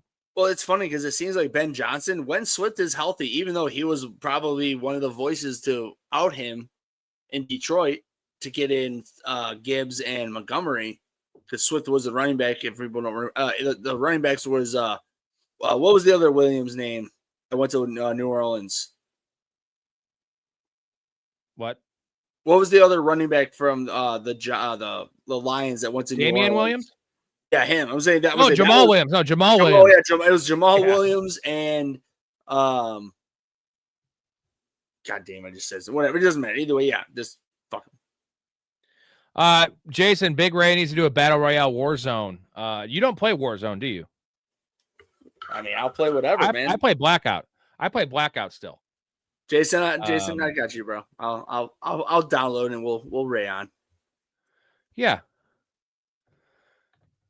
Yeah, I'm Stephen a man of the people. Has some good takes. Here's the point. Stephen A. Smith has a million takes, so you're gonna hit on some, you're gonna miss on a lot, and he misses on a lot. He's also just a clown. I don't not a fan. You know what? Here's the thing. Do you know this about Stephen A. Smith? Do you understand that he has he's a two side. When I say sided, it's not like when I say size, it's a 2-tier person. In the media, he does his sports thing that everybody knows. Do you know he's a huge political figure now? Dude, he has a huge. So this is what he does. He does a bit. He does his normal sports things throughout the day, and then when he goes home, he has his own studio and he does a political podcast. And I'm saying he's very middle. He's not left right or anything. He's pretty middle. So of course he has very controversial feelings for anybody who follows him that are one way or the other. But it's like, I just find that funny because he's always, I don't know. I just think he's just a flair. He's a genius, to be honest. He's a genius. I don't necessarily like him, but he is a genius because he knows how to get his name out, how to get his brand out, and get his name and make money. Yeah, Nico, definitely. I'm looking at this trade again. You have to do this trade. Like Sutton might burn you a little bit, but like they're not using him creatively at all. That you have to do it. DeAndre Swift, the running backs are dropping like flies, bro. He looks good, and like he's a player that you don't want to give 80% of the touches to because he gets worn down. He looks explosive again, so I'm in. You know what that number means? Yeah, here we go. Yeah, you know that 4 chugs. No, I'll do 4 chugs too. No, but the Bears are number 4 in rushing in the NFL right now. Or there might have been 2. Yeah, and that's Ben Johnson's forte. Thank you, Sven. Appreciate that. Love you, Sven. Let's see. Takes more than one guy as well to win a Super Bowl. That is very true. Unless you're Michael Jordan, although he did it with Scottie Pippen, but different sport. Oh, hey, I know you're a LeBron lover. How many videos about how people were afraid and just were literally like shitting their britches against LeBron? I haven't seen one. I've seen endless of MJ. Let's not get into this. At least it's better than you doing it in the chat, you motherfucker. Miles South, Jameis is like George from Mice and Men. You read Mice and Men's a good book. It's a good book. Oh yeah, that's a great book. I don't read many books. Trust me, we tread very carefully on politics. I don't like talking politics at all. So is Ayuk even allowed to sign with someone else if he's healthy? I don't know all the logistics of it. I would think not, and it doesn't matter because he's not playing. And if he does, he's not going to be relevant.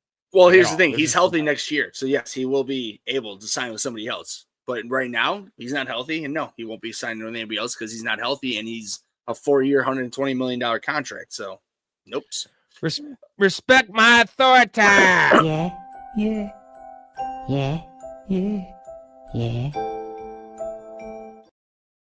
Respect my authority.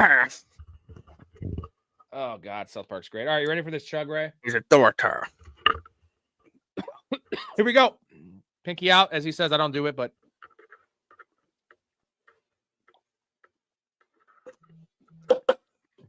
I gotta take a piss in a second here. So I'll get you a comment you could chat about, and let's see where we're at. Oh, I can give him Big that. Ray OnlyFans when? When you get OnlyFans, Ray?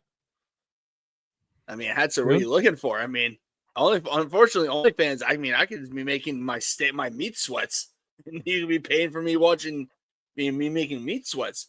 Or do you really want? PT, do you really want meat sweats? Ray's meat sweats. We're going Chase Brown here, man. Oh yeah, it's not even a question, bro. In full PPR. I'll say this: if it's half PPR, I might go Quinshon Judkins against the Raiders, right? And I might want to do that anyway. Dude. I think Judkins is a big game. If you are in a winning, whoa, yeah, beer sweats. All right, two questions for you here. Here's the first one. I'll leave this one up. The second one's gonna be this: McMillan or Michael Wilson. Answer this one first, and if you get done, go to GT's McMillan or Michael Wilson. Taking a pee.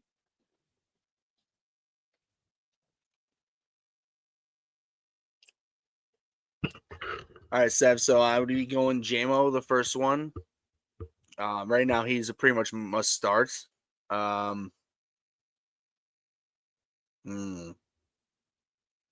Stars, Mooney, Pearsall, Pierce, JMO. I'm definitely going JMO, but goddamn, those other ones.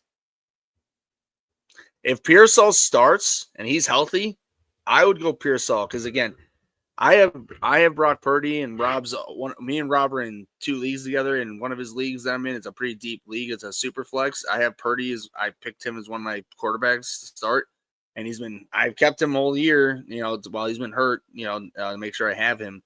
And I'm going to tell you right now that there's 3 people that he really likes when it comes to receiving. And then I'm not Christian McCaffrey, Pearsall, Kittle, and Juwan Jennings. I'm sorry. Those 3 he really likes to go at. And so, I mean, Rob, tell me if I'm wrong. I think full PPR, I'm going JMO and Pearsall. I'm tempted to go Sharps because the canine news. That's the difference. If I can't go Pearsall, do I see it? I got to see 1 week of it. He had 1 catch for 0 yards last week. I can't go. That's what I'm asking, man. I'm saying because I just know that JMO for sure. No, I say JMO. For sure. Safe play would be Mooney. JMO and Mooney would be the safe play. The Saints have a bad defense, so give me JMO and Mooney. Well, especially we know that London's out. Yeah, Mooney would be a pretty good. It's not a sexy pick at all, but he might get 5 or 6 catches. GT McMillan or Michael Wilson. I can't bench McMillan coming on. As much as I love Michael Wilson, he's coming off an epic breakout performance, and a coming of age performance, and it just looked good. The stats were good. It looked good. Bryce Young looks good. So give me McMillan, although I'm the biggest Michael Wilson fan in the world. Hopefully you could play both. Maybe you have someone else you could bench for Michael Wilson. Yeah, GT for sure. He could. We love you too, Jason, and Ray is a dog. Yeah, hit that like button, boys. We have 26 likes. That's not bad, but get more folks in here. Sean Tucker, Shar, Bam Knight are worthy at flex. It's Sean Tucker for me. I say Sean Tucker, yeah, unfortunately, right now. It's not. I can't fuck with the Cardinals backfield. I can't fuck with Worthy. He's questionable. Charbonnet is if you get a report that like Kenneth Walker's going to be on a snap count, then give me Charbonnet against the Titans. Agreed. Although it's just Sean Tucker because we know that Rashad White. Here we are. I have Rashad White. I mean, I'm just saying. I'm not talking shit about it. We're going Hunts here because they just ruled out Pacheco. No Pacheco. Yeah, no Pacheco. Yeah, he's gonna be the guy. He's definitely at the goal line. So that's where you get the most points. Start 2 Downs, Trey Tucker, Sean Tucker. Give me the Tuckers. Is Chris Tucker in there too? Rush Hour. Yeah. You like those movies? Dude, Rush Hour. Well, to be honest, I can't believe we haven't done a fucking podcast on them. We should do a. I'm not a fan. I don't like Chris Tucker. I don't think he's very funny. You don't like any of the Rush Hours? That's okay. They're all right. Jesus. I'm not into like buddy cop movies, really. I'm not like 48 Hours is good. I'm into some of the older ones. I'm not really into Lethal Weapon's good, but not really like You're completely. It's black comedy with Asian comedy coming together with a buddy cop comedy. You're just. I get it. I guess I gotta revisit. How about this? You and I'll come over. I'll buy a bunch of beers, and then I'll get you and popcorn. Well, I get popcorn too. Okay, good. And he just realized Tiny Dancer's on a contract year. Do the Seahawks re-sign him, or do they let him walk? I think they let him walk because they like Charbonnet and they love George Halani. They really do. And that's the difference, man. They love that guy. Someone will pay Kenneth Walker based on his ability. He'll get a lot. They're not going to see the Tiny Dancer clips. I think he's going to get Breece Hall money. Closely,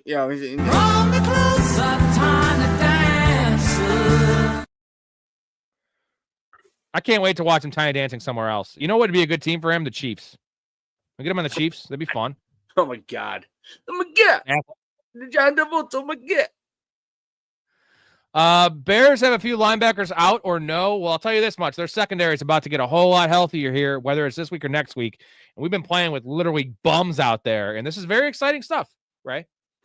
Well, here's the thing. His main question was linebackers, and unfortunately, he is right. At this point, I think that Tremaine Edmonds, or is Tremaine Edmonds healthy if he's the only one? Otherwise, it's I think he's questionable. He's questionable. Sewell, who is Penei Sewell's left right tackle for the Lions brother, Noel Sewell. Yeah. He's Sewell, I don't think he's playing. And then also TJ Edwards, who has been dude, by the way, I know Ryan Poles is fucked up a lot, dude. That signing of TJ Edwards was elite. TJ Edwards is he's so a good. Fucking versatile motherfucker, man. Hey, J-Bob. I said myself. J-Bob, listen, Ray. The Eagles fucked up by letting him run to the Rays, aka the Bears. I don't know if J-Bob. I don't know if J-Bob's still in here. No, not that GT. bad, Shuck, Bryce, Dak, Darnold, or Tyrod Taylor. It's Darnold. I'm going Darnold against Titans. Yes. I at first I was thinking Dak because I forgot. Yes, it did. Here's the thing. Anybody in Seattle is going to absolutely hold your expectations of like, every player that's going to be in Seattle is going to be giving me 20 to 30 points. But you should be getting above average to elite stats coming from those players this week because Titans is the only worry is what we saw with 2 defensive touchdowns kind of thing. But that's so fluky, and I'm not going to bench a guy because their team might get 2 defensive touchdowns. Like, also, they also still throw touchdowns in those games until they're up 35 points, which might happen by the third quarter. Nick says, I think A.J. Brown blows up the Eagles locker room here soon. Bro's acting like T.O. Without being half the player T.O. was. And he's a good player, but he's not the player T.O. was. T.O. is an all-timer. Jalen Hurts. AJ Brown's a Pro Bowl player, right? He's a borderline Hall of Fame player. Terrell Owens is an all-timer. He nailed it so hard because that's exactly what it is. It's like AJ Brown is a Pro Bowl level player when he tries. Tries is the big part, but dude, T.O. even when he didn't try, guy's still a Pro Bowler. But when he tried, Hall of Famer. Big difference. That's our next week. Do I start Jameson Williams with the Packers or Jacoby Myers with the Titans? Well, for one, I think Brian Thomas will be back, so that would take Jacoby Myers down a peg. Answer's Jameson Williams regardless. He's playing ball right now, dude. My lineup is Dak, CMC, Henry, Adams, Ibuka, Warren, benches, Benson, Myers, B-Rob, Austin. Is there anything I can do to improve? Was thinking to get a top-tier wide receiver by trading one of my starting wide receivers or upgrade at quarterback. Dak's fine. Dak is fine. You don't need to make a move there. CMC, Henry, Tyler Warren's a tight end. I love that. Benson's coming back. So I don't think you could do it. I would stick with that squad, man. Yeah, man. I mean, what I would do is just make sure your bench is all high upside guys because you don't need any fringe players because no fringe player will ever be cracking your lineup. You need guys like Algier, Blake Corum. You need guys of that ilk. Emmanuel Wilson. I would say the only thing that I'm thinking, and Rob, I would love your rebuttal. I'm just thinking aloud. If he were to trade Benson with, Austin, I'm assuming is Calvin Austin 3. I'm just saying something like that. just to get a better backup receiver. I don't know, because he seems like I don't know. I'm sorry.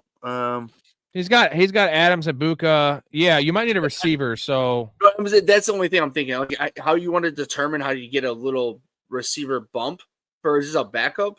Otherwise, to be honest, I mean, because hold on. He has Pickens. So that would be a trade. Oh, I wouldn't mind trading Pickens high if you can get like top 5 wide receiver value. I would do that. I think that this is a question where we need to see your roster and your team's rosters, your standings, all that kind of stuff. Hard to do that in the live show. You got to get in the Discord, brother. Professionalfanatics.com. You got to get your ass in the Discord. 62 people in there now. We're talking ball all day, all night. 8 different channels, trade questions, start sit questions, all those kind of things. So that would be ideal because you could have 10 eyes on that thing, including me, Ray, Storey, all the big guns, and all the fans. Mark, shout out Mark. So I do like your team, but I think there's a way to improve it, and the trade deadline's coming up quickly. GT, Wingstop or Buffalo Wild Wings? Ray just says whatever has steak. He's eating a steak. I'm going to go – I like Buffalo Wild Wings as a place because they have some cheap beer specials, and I like watching games, but in terms of food, it's Wingstop, and it's not even close. Yeah. Rob just gone to shit. Dude. It's gone to shit. No, I'm saying what's about this, everybody? I don't know how old everybody is. I'm 34. Rob's 37. When we were growing up, Buffalo Wild Wingstop wasn't really much of a thing, but Buffalo Wild Wings was elite. Now, Wingstop, again, like Rob's right. Like, if you want ambiance, you're going to Buffalo Wild Wings. You got the bar, you can drink, TVs, all that and that. You know the food?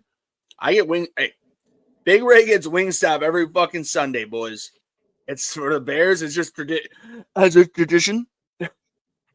Regular buffalo, lemon pepper, or barbecue. I'm Parmesan garlic guy. That's what I am. I don't like the heat as much. I like the volume of Parmesan garlic. I like the hot, and I'm a drums guy. Yeah, I'm a drums guy too. Flats are too much work for me. I'm lazy. I try to stick my tongue through that thing. It's like I'm eating pussy. It's just not. No. See, Rob. Real quick. Imagine this is the drums. Look, or the flat. Look at my fingers. You take your finger. This is what I'm saying. This is what people who love flats. This is what they tell you. You take the flat at the top of the wing and you push it down, and it becomes an umbrella of meat. And then you just dip it into your sauce, or just eat it regular. No, I like the fucking. I'm with you. I'm with drums. Part. I'm just saying that is the argument that the people who love flats. That's their argument. I think this is Adam. Adam, I believe you're in the Discord and the Patreon, so you're eligible to play fantasy leagues with us. So he says, "Hey guys, I've enjoyed getting back into fantasy football this season. What's a good way to get into more leagues next season?" Well, obviously there's a limit at how many home leagues you can get into, how many friends you have, how many leagues you have available. And also, I wouldn't advise commissioning too many leagues. That's a headache. So if you can't get into more home leagues, there's a couple of options now. If you're not in the Patreon, the Discord, you got to get in there because you can play in our leagues, which is going to be awesome. We'll talk about them on every show. A lot of shit talking there in the Discord. I will say this. I play a lot of FanTrack. I play 25 leagues, and my wife plays 11. Those are much less work. So if you want to do more leagues, and like home leagues are a lot more work, man, you got to make trades. FanTracks are no trades. Now, there's some disadvantages there because I like to trade, but I'm not a big trader guy. And there's 8 bench spots or deep leagues. So FanTrax is a public league you sign up for. You don't know anyone. There's no trade, so there's no collusion. And you can do as many as you want. I do 25. It's way less work. It's deep benches. So the waiver wire is kind of nothing. I mean, you get some guys on waiver wire, right? You can get Emmanuel Wilson, for instance. But, like, you're not having RJ Harvey on waivers. So it's way less work. They only take about a 6% rake of the money. So you don't have to pay a lot to do it. You know, if you pay $250, the payouts are still $250 buy-in. The payout's still pretty good. So that's a good way. Go to some of these public leagues. Hey, real quick, though, do you have the anguish of you inviting the Dirty Ray into your own league where you were a 3-peat champ, and then now I'm reigning 2-peat champ? Is that make you're going for a 3? Does that no, because you won it. I didn't lose it. You won it. I had a good team. It's fine. I'll say this also, Adam. I believe this is Adam.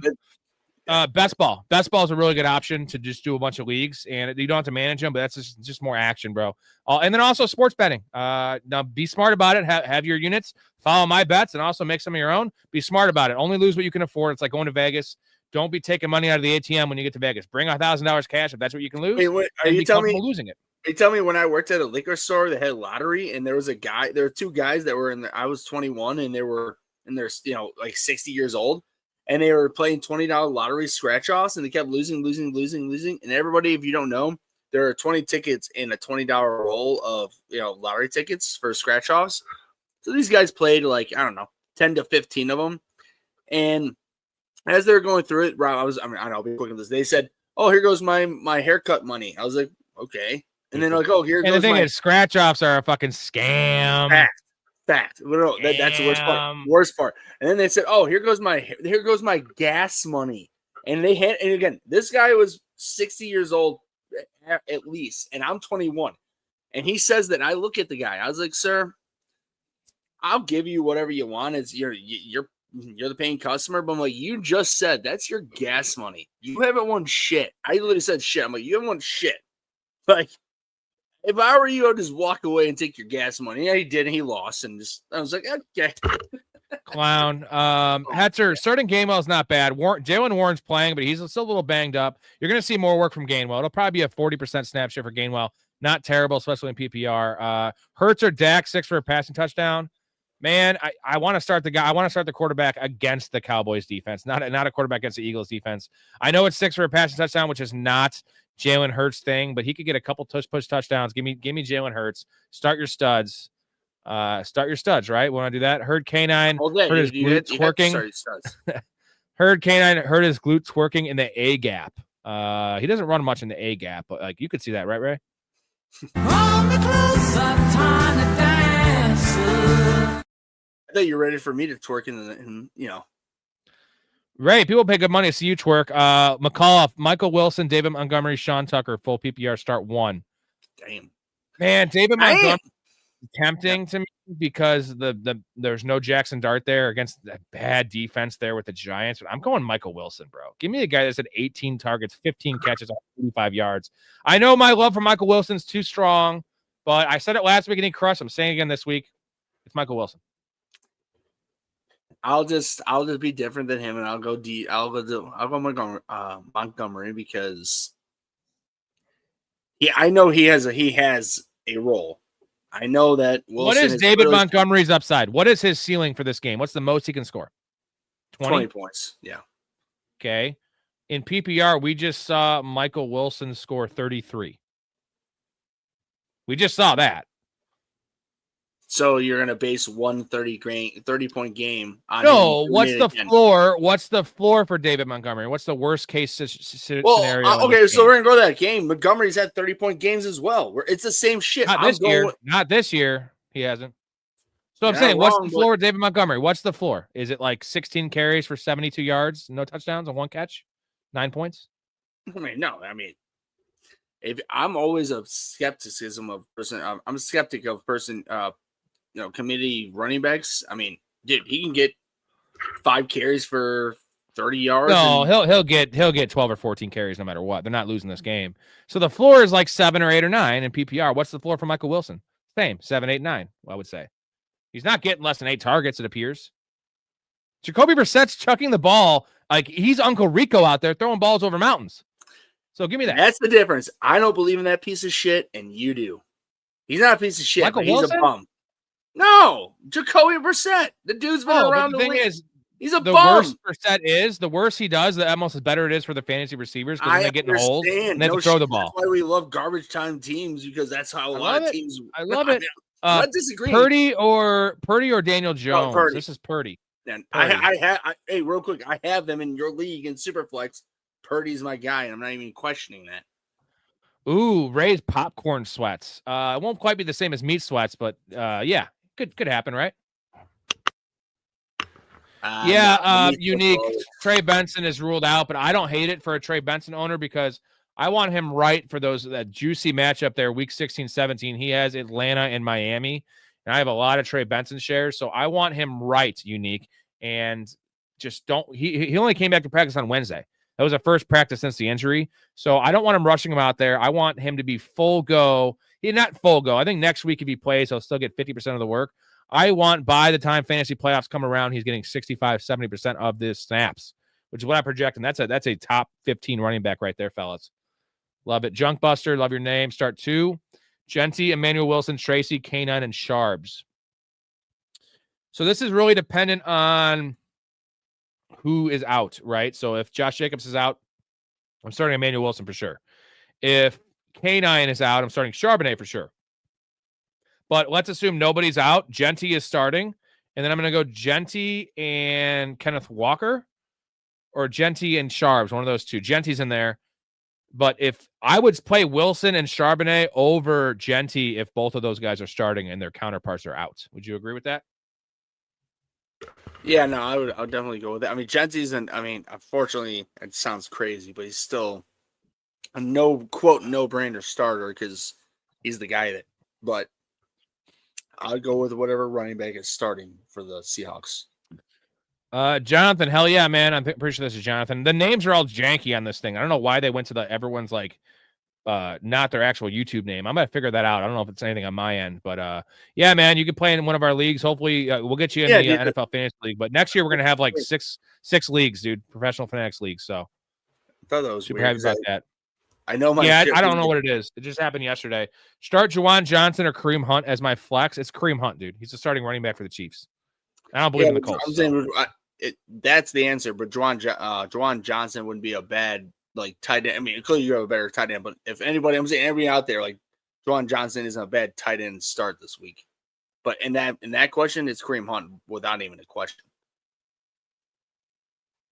So yeah, it must have changed. So I think everyone has changed their handle, so I can actually know who they are more. So MVP, a lot of people's are similar, but so the report yesterday from Barber saying I don't see Bucky coming back anytime soon, and now today Bowles says he's targeting week 13. I'm not listening to a thing Todd Bowles says, so like you can take that with a grain of salt because he's also said he didn't ever put Bucky on IR in the first place, and apparently this mental issue is something that's creeped up recently. So I'm not paying attention at all to anything they're saying. I would much rather have Trey Benson than Bucky Irving going forward. It sounds crazy to say, but even when he comes back, man, is he going to get a full workload? Like Sean Tucker's proven himself as a grinder. Rachaad White's always going to get some of the receiving down work. So like you're looking at most 50% of the snaps for Bucky. He's a good player, but he's not like he's not Jonathan Taylor, bro. So it sucks. You needed volume from him. But I think that's what the Buccaneers think of him, though. I mean, not like clearly the same type of player, but like different. It's good, but different. It's different. All right, we're almost cut off to the chat. Hell yeah. We are 2 supers away from another chug.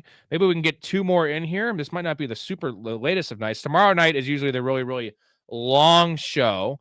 But just to show you guys what we got going on here, this is the super fundraiser here. Every 5 supers is a beer chug. Everyone that signs up for the Patreon to get in the Discord or to get to my bets or get all the other perks, that also equals a beer chug. I will get the notification. We'll do it there. Every $20 super chat is a beer chug. So we're already getting pretty lit up over here. Also, while I do that, I like to show this awesome clip. This is one of my favorite clips. Here you go.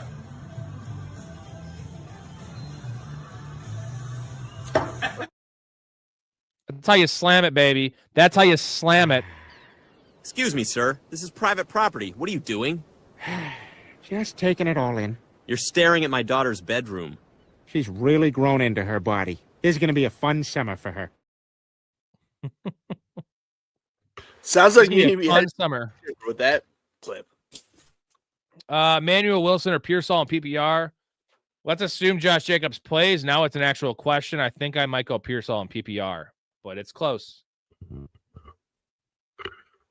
I guess it really just depends. God, it just pisses me off. When I say it pisses me off, and I'm not really that mad about it. I just want to know what are your options? I'm going Wilson because Jacobs is out this week, or he's not out, but. Ooh, okay. I got this question from Zach real quick. He has 20 minutes for the trade deadline. Someone offered me London for Pittman. I'm 9-2. Do I take it? I got 20 minutes for the trade deadline. Yeah, I think so, man. This is a Ricky Bobby go for it all move. Bro, you're 9-2. Oh my god. Yeah. Alec Pierce's emergence. You're making Ray come in his mouth. Okay, let's do that. I'll phrase it like this, man. If let's just say you make the trade and London doesn't come back this year. All right, you lost a wide receiver 3, a low-end wide receiver 2. That sucks, but you're 9-2, so your team's already stacked. Let's just say London comes back next week, and by the fantasy playoffs, he's 90% of Drake London. I don't even care if Kirk Cousins is playing quarterback. That's your wide receiver 3 now, and you have a wide receiver 1. Like, you win the league. So you could still win the league without Pittman. You're going to win the league with London. Pittman's not winning you the league London is. But Run to Matt, the what do you hills guys and think? Do get you guys out. all agree? Do you guys all agree in the chat? Yeah, Benson will be the starter anyway. I've been very adamant about this that, yeah, Bam Knights look pretty good. DeMarcados look pretty good. Michael Carter's look pretty good. Well, they released Michael Carter and re-signed him on the practice squad. DeMarcado had that knucklehead fumble there where he got benched for a couple games, and Bam Knight is literally an undrafted free agent. So they drafted Trey Benson in the second round at FSU last year. They got to see what they have with him. They have a decision to make in terms of signing James Conner. He's probably gone. But now the season's over, but they got to see what they have in Trey Benson. They got to see if he can handle a workload. Trey Benson is, dude, I'm so happy I held on to him and I have him everywhere. It's rough that he got hurt right when he got the starting gig. I'm super, super, super optimistic about Trey Benson. And also, I mentioned his schedule: Atlanta, and the Dolphins for the semifinal and the championship game. You can't really script it up any better than that. And Jacoby Brissett is moving this offense. Kyler Murray is not. Jacoby Brissett is. So give me that one all day. Yeah. Plus, didn't you know that I had Trey Benson XFL was just coming for your bitch ass? That's fine. I'm not worried. My XFL team's not that great. I mean, I have like 200 more points scored than the next highest team somehow, and I've lost Joe Burrow, Malik Neighbors after I traded Ibuka for him, and then someone else I lost. It's whatever. I just got to get a bye. If I get a bye, I don't get a bye. I lost Joe Burrow, but I picked up Dre May because Ray was a fucking idiot and drafted him and dropped him within the first week. So Rob picked him up. So I'm Rob. Now I'm making fun of myself more than him being like, "Oh, poor me, I'm Rob." Blah blah blah blah. Ray fucked up and let him. Yeah, exactly. Yeah. You're welcome. Who's your quarterback now? I got Caleb. No. Oh, it worked out for both of us. Juwan Jennings or Jamison Williams? This is easy. Jamison Williams. Give me JMO all day and twice on Sunday.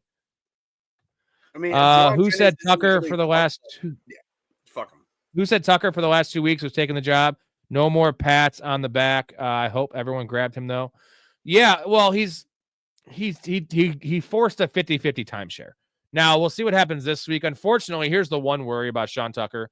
He had an epic, legendary game last year. Now, this is also because Bucky came back, but it was 14 carries, like $130 and 3 touchdowns, very similar to what he just did. And then he went right back to going behind Rachaad White.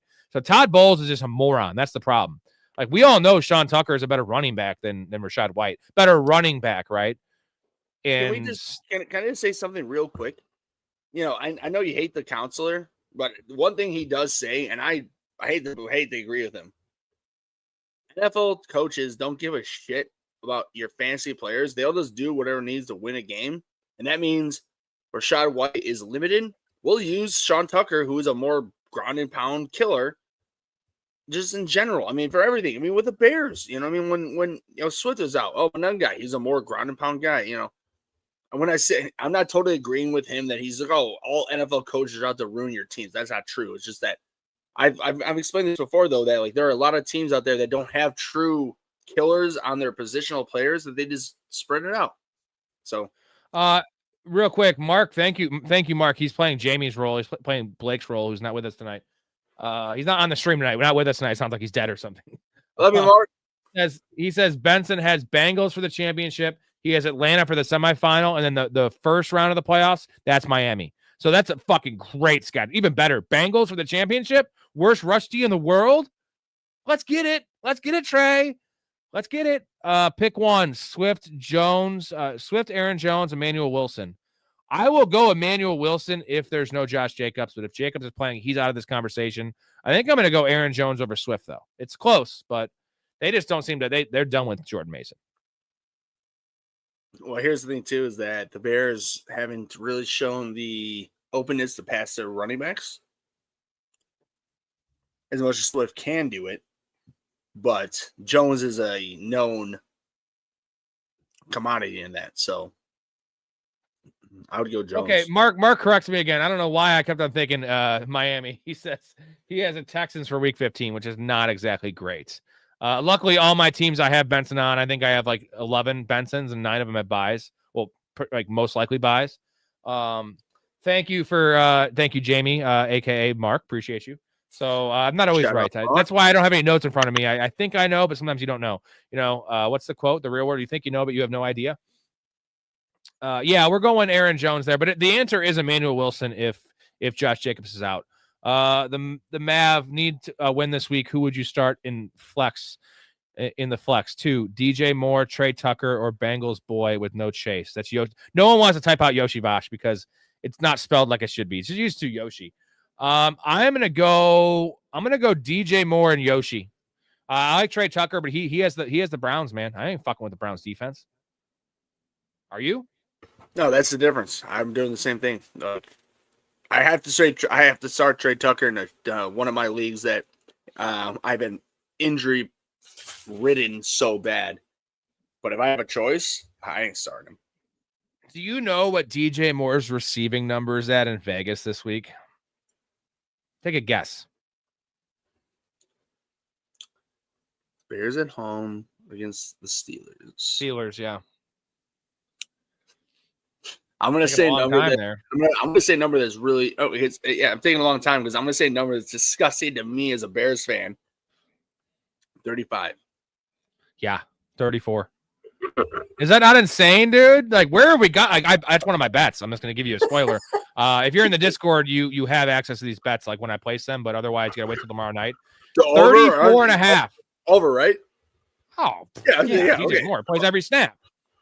That's unreal. That's absolutely fucking ridiculous, dude. I was gonna bet Caleb over 222 passing yards, and then I was like, why don't I just take DJ Moore at 34? He can get that in one play. Now it could bite me, but like DJ Moore is a fucking good player, and he plays a lot of snaps. And Caleb is like, it's fine. They like to gadget him, so even if it's just like a screen pass, dump off for a 5-6 yard, 10-yard pickup, you know. No problem, Zach. You should definitely hop on the Discord, man, and get this advice all the time. Get in the community, man. That's what's up. That is what's up. Thoughts on the future for Tua? Well, there's one nice little thing for Tua that we have coming up. Here it is. I'm okay. Some problems can't be solved with modern science. That's why I built the Guardian Cap. Fully concussion-proof. You can bounce your head off pretty much anything with this bad boy. Works every time. So you got that for Tua, which is nice. You know, a little feather in his cap that he might be able to stay healthy. He has stayed healthy this year. Yeah, but aren't you a guy like when a guy gets his taters mashed enough that it's like it might not be all there anymore? No, it's not there. He's not there. He's gone. Also, his hip injury seems to have been unfortunately. Not to be mean, but I saw that. I was like, okay, like things. Here's the problem with Tua is he makes $50+ million a year. Oh no, that's the biggest problem for sure. Who's going to take that on? This is not like taking on Sam Darnold or even Geno Smith and paying him what they pay him. This is a lot of money. Do you really want me to tell you? I can give you one real quick answer. What's that? The Raiders. They go from Geno to Tua. Oh, that'd be awesome. Their offensive line's terrible. You can't have Tua behind a bad offensive line. That would be such a fucking Raiders move, dude. Come on, like that would be such a Raiders move that they just like, oh yeah.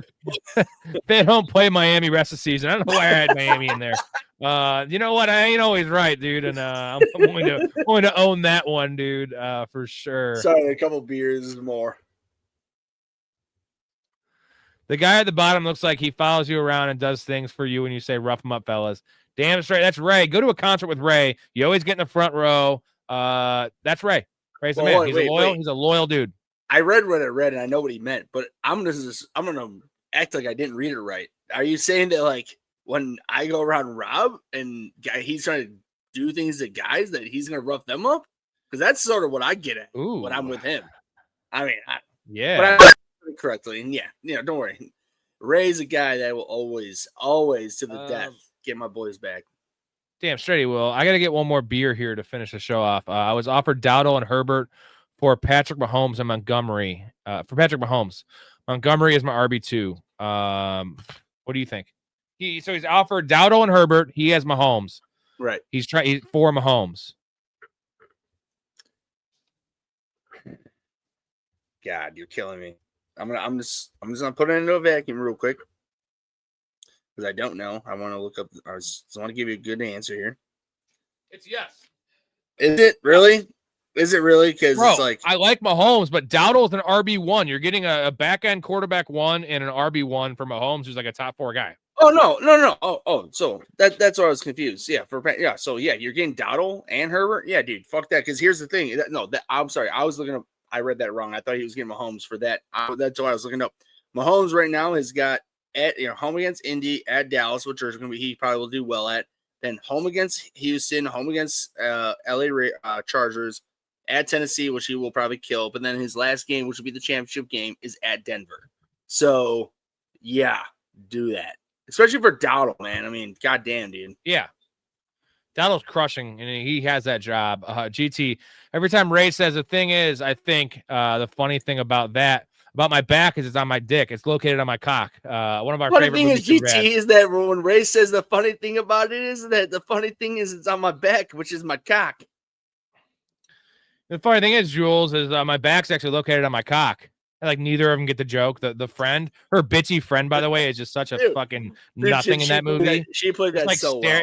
Just staring at him like, Yeah, it was she a played funny it so thing. well. And Jonah's expression, he's just like, my cock. Like, I love it. I love it. Rice and Javante for Jamar and Rico. I'm doing it. What side do you want? Jamar and Rico? I want Jamar and Rico. No, that's what I said. I'm doing it. Yeah. Rice and Javante for Jamar and Rico. I'm doing it, dude. Run to the hills, Mitch.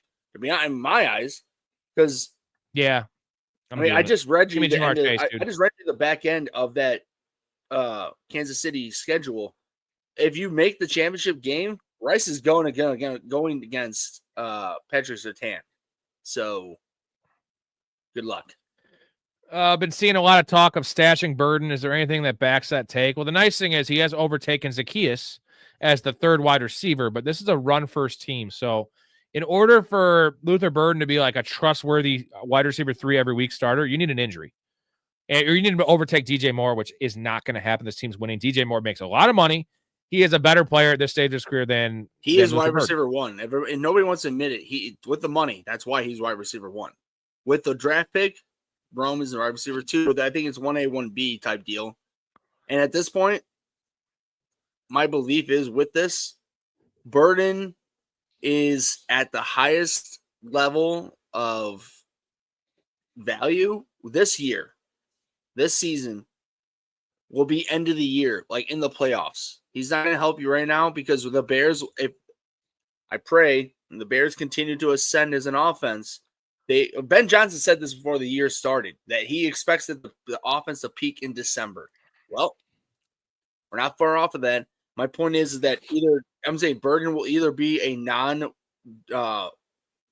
non-rostable player this year, or he could end up being a sneaky back end of the season, player to help you win. To be honest, it's really hard to say, but don't even bother with him this year.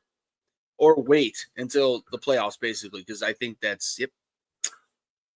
No, I didn't do it. You can keep talking. I just like showing Helen Hunts. It's awesome. All right, we actually caught up to the chat here, so we will answer a few more questions. We are 2 away from our goal for one more beer chug. Every goal we meet from now on, I will add 20 minutes to the show. I'm fine with sticking on for an hour more or so. Otherwise, I wouldn't mind some sleep. I don't get a lot of that. This would be an early one. And I have a little clip that actually is. Oh, did I just do that? Can I borrow some money to put my stuff in storage? Come on, guys. If y'all just help me out a little bit. Each one of you just put in a little change. Change.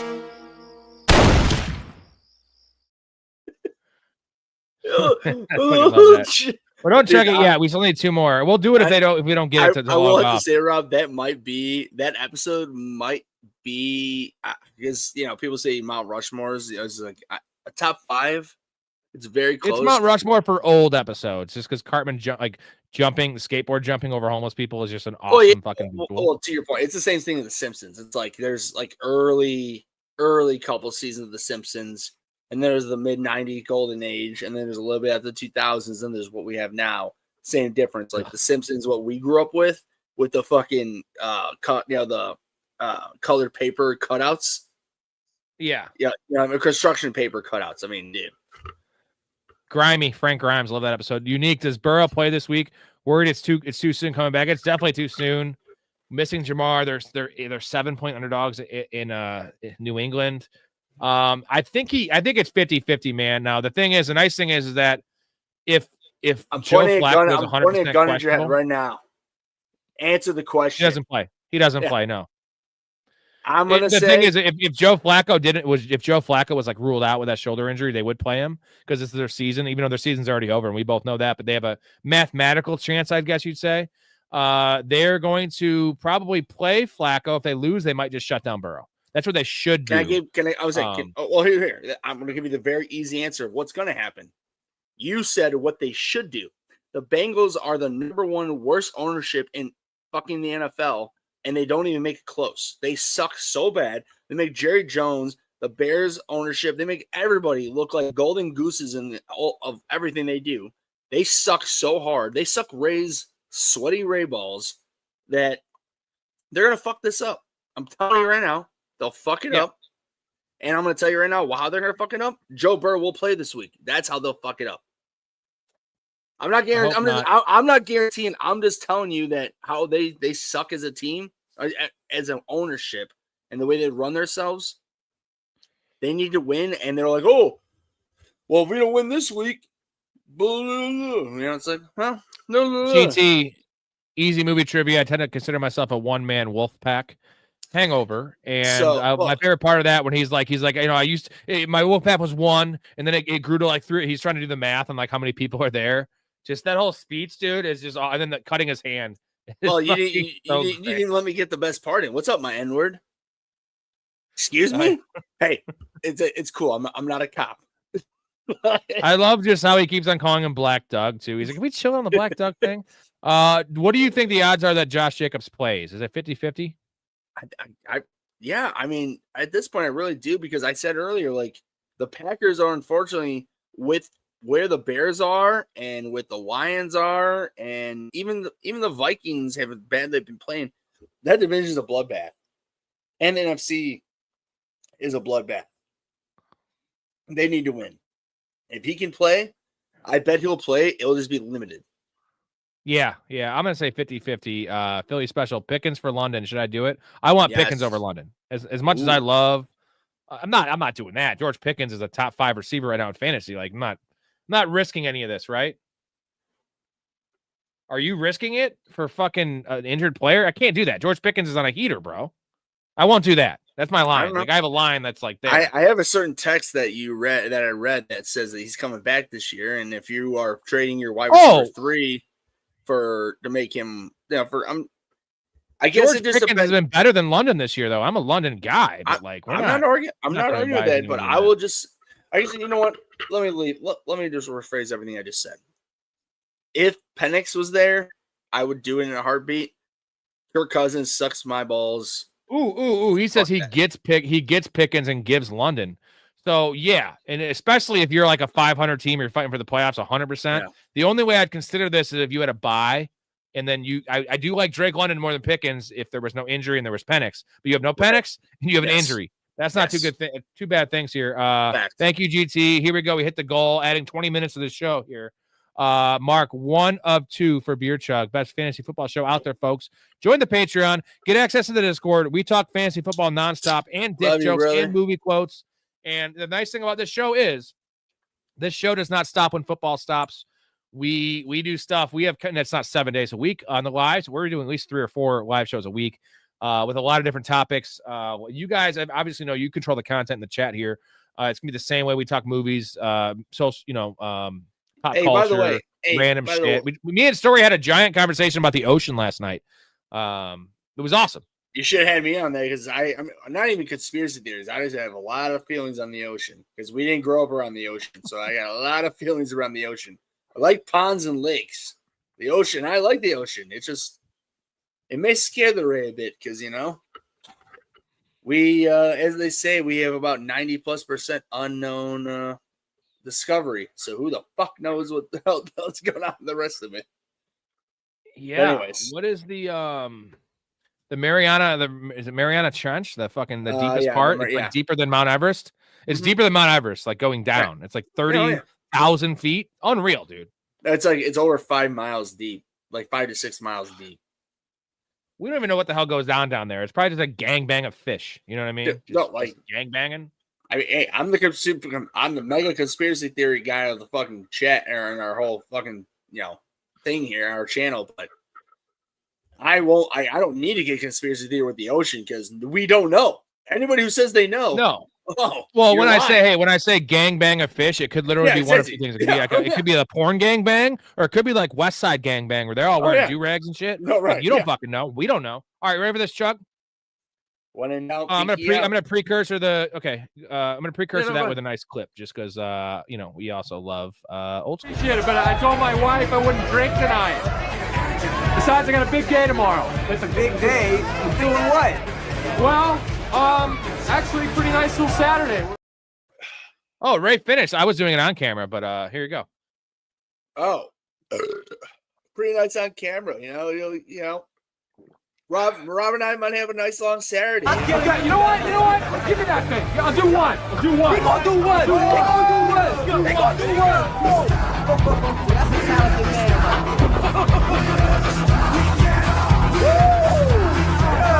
That's what I'm talking. Do it up again. So good. Once it hits your lips, it's so good. Thank you, Mark. Number one super fan. Hey, real quick though, thank you. You know, I've been seeing you post on the channel a lot of throwback, clips. I think you really need to start picking out some shitty old good old clips of our movie podcast. Oh, I did. I put this one you're talking about. Also, if you want to see Ray, I put this one back on here. If you want to see the Ray get down in his action, here you go. R.I.P. Farley. Yeah, Rip Farley. We love you. Whoa, I kind of want to watch this. All right, he's really milking that one. Wow, he's inhaled the smoke. For those of you at home, cheers. He's holding it in. Cheers. We're good. We're cheersing. Yep. He's chugging the beer. Oh, a little beer only. Little chase. Eyes are rolling in the back of his skull. Going down. Ooh. Very little spill with a smile. Wow, there is smoke coming out.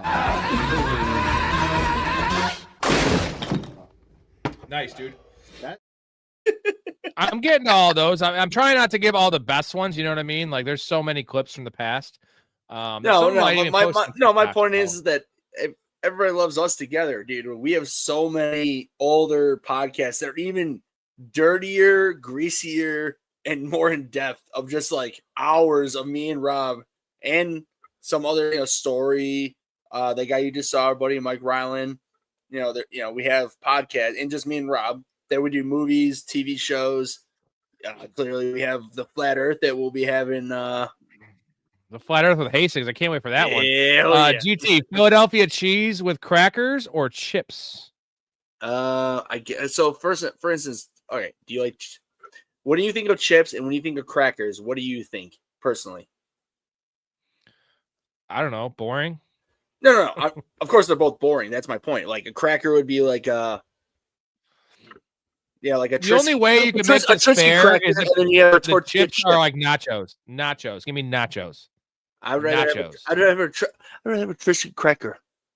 Oh yeah, right. Why don't you tell me you had those delicious Triscuit crackers in the truck? Oh, Carl, you had those delicious Triscuit crackers. I would have. Is it nachos for you? Because I think we're both nachos guys. Even if just cheese nachos. Give me cheese nachos. No, but he's asking. In general, yes. In that category, yes, it's nachos. But he has Philadelphia cream. To be honest, I'll throw one different. I like pretzels, like in the bag pretzels with cream cheese. That's more elite than either of those.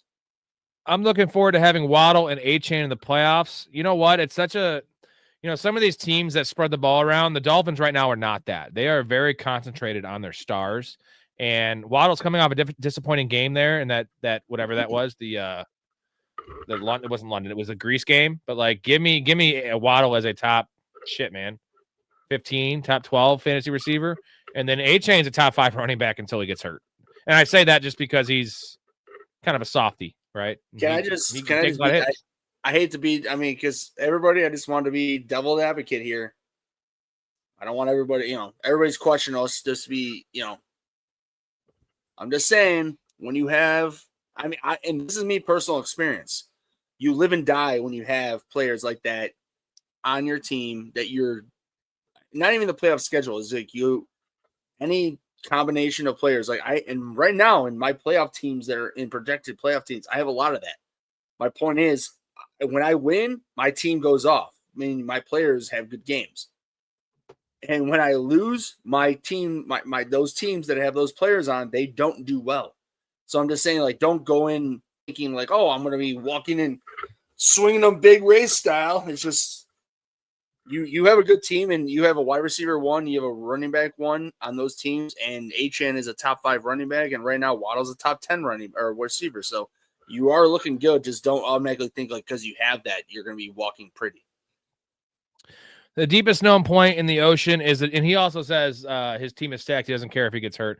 I always got to say this because I played 25 leagues a year for the last 10. I've played in the last 10 years, probably 250 leagues, which is more than a lifetime of fantasy for any normal human being.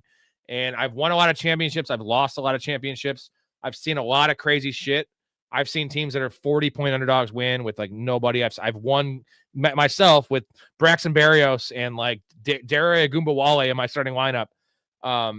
It's not always the best team that wins, which kind of sucks. And you just got, it's nice. What I love is I love losing. If I lose with like all my players being healthy and I have this amazing team, right? Like I don't care because I didn't make any mistakes. What I hate is, so last year, I'll tell you a quick story. This one is really rough.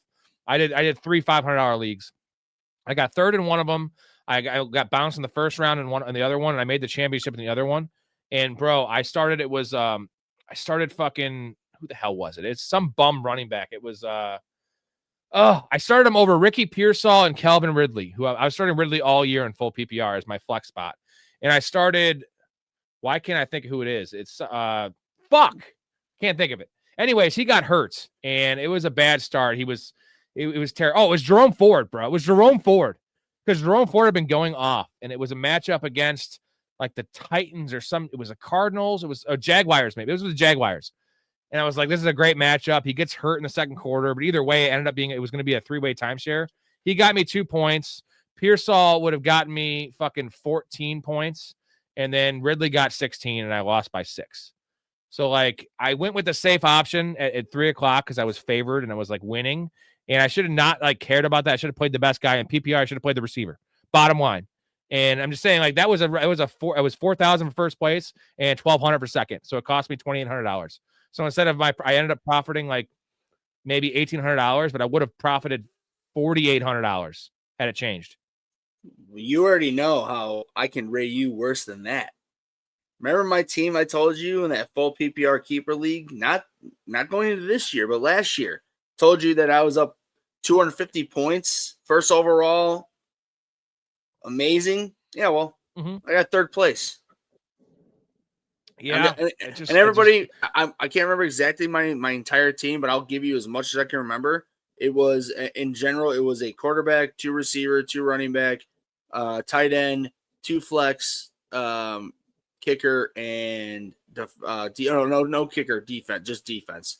I had Lamar Jackson, Saquon Barkley, Bucky Irving, Jamar Chase. My second receiver was pretty dumb, but he was Jacoby Myers, Brock Bowers, and yeah, that's all you need to know. I had the number one running back, number 1 receiver, number 1 quarterback, and number 1 tight end. And I got and the worst part is I went undefeated my entire regular season except my one friend beat me. My shout out Danny Newman, who I know doesn't watch this, but I love you. But shout out to him. No, don't shout that fucker out. Watch the goddamn show, you prick. No, he should. No, but nonetheless, he beat me in the regular season. I was 13-1, and I played in week 1 in the playoffs, and he fucking beat me second time.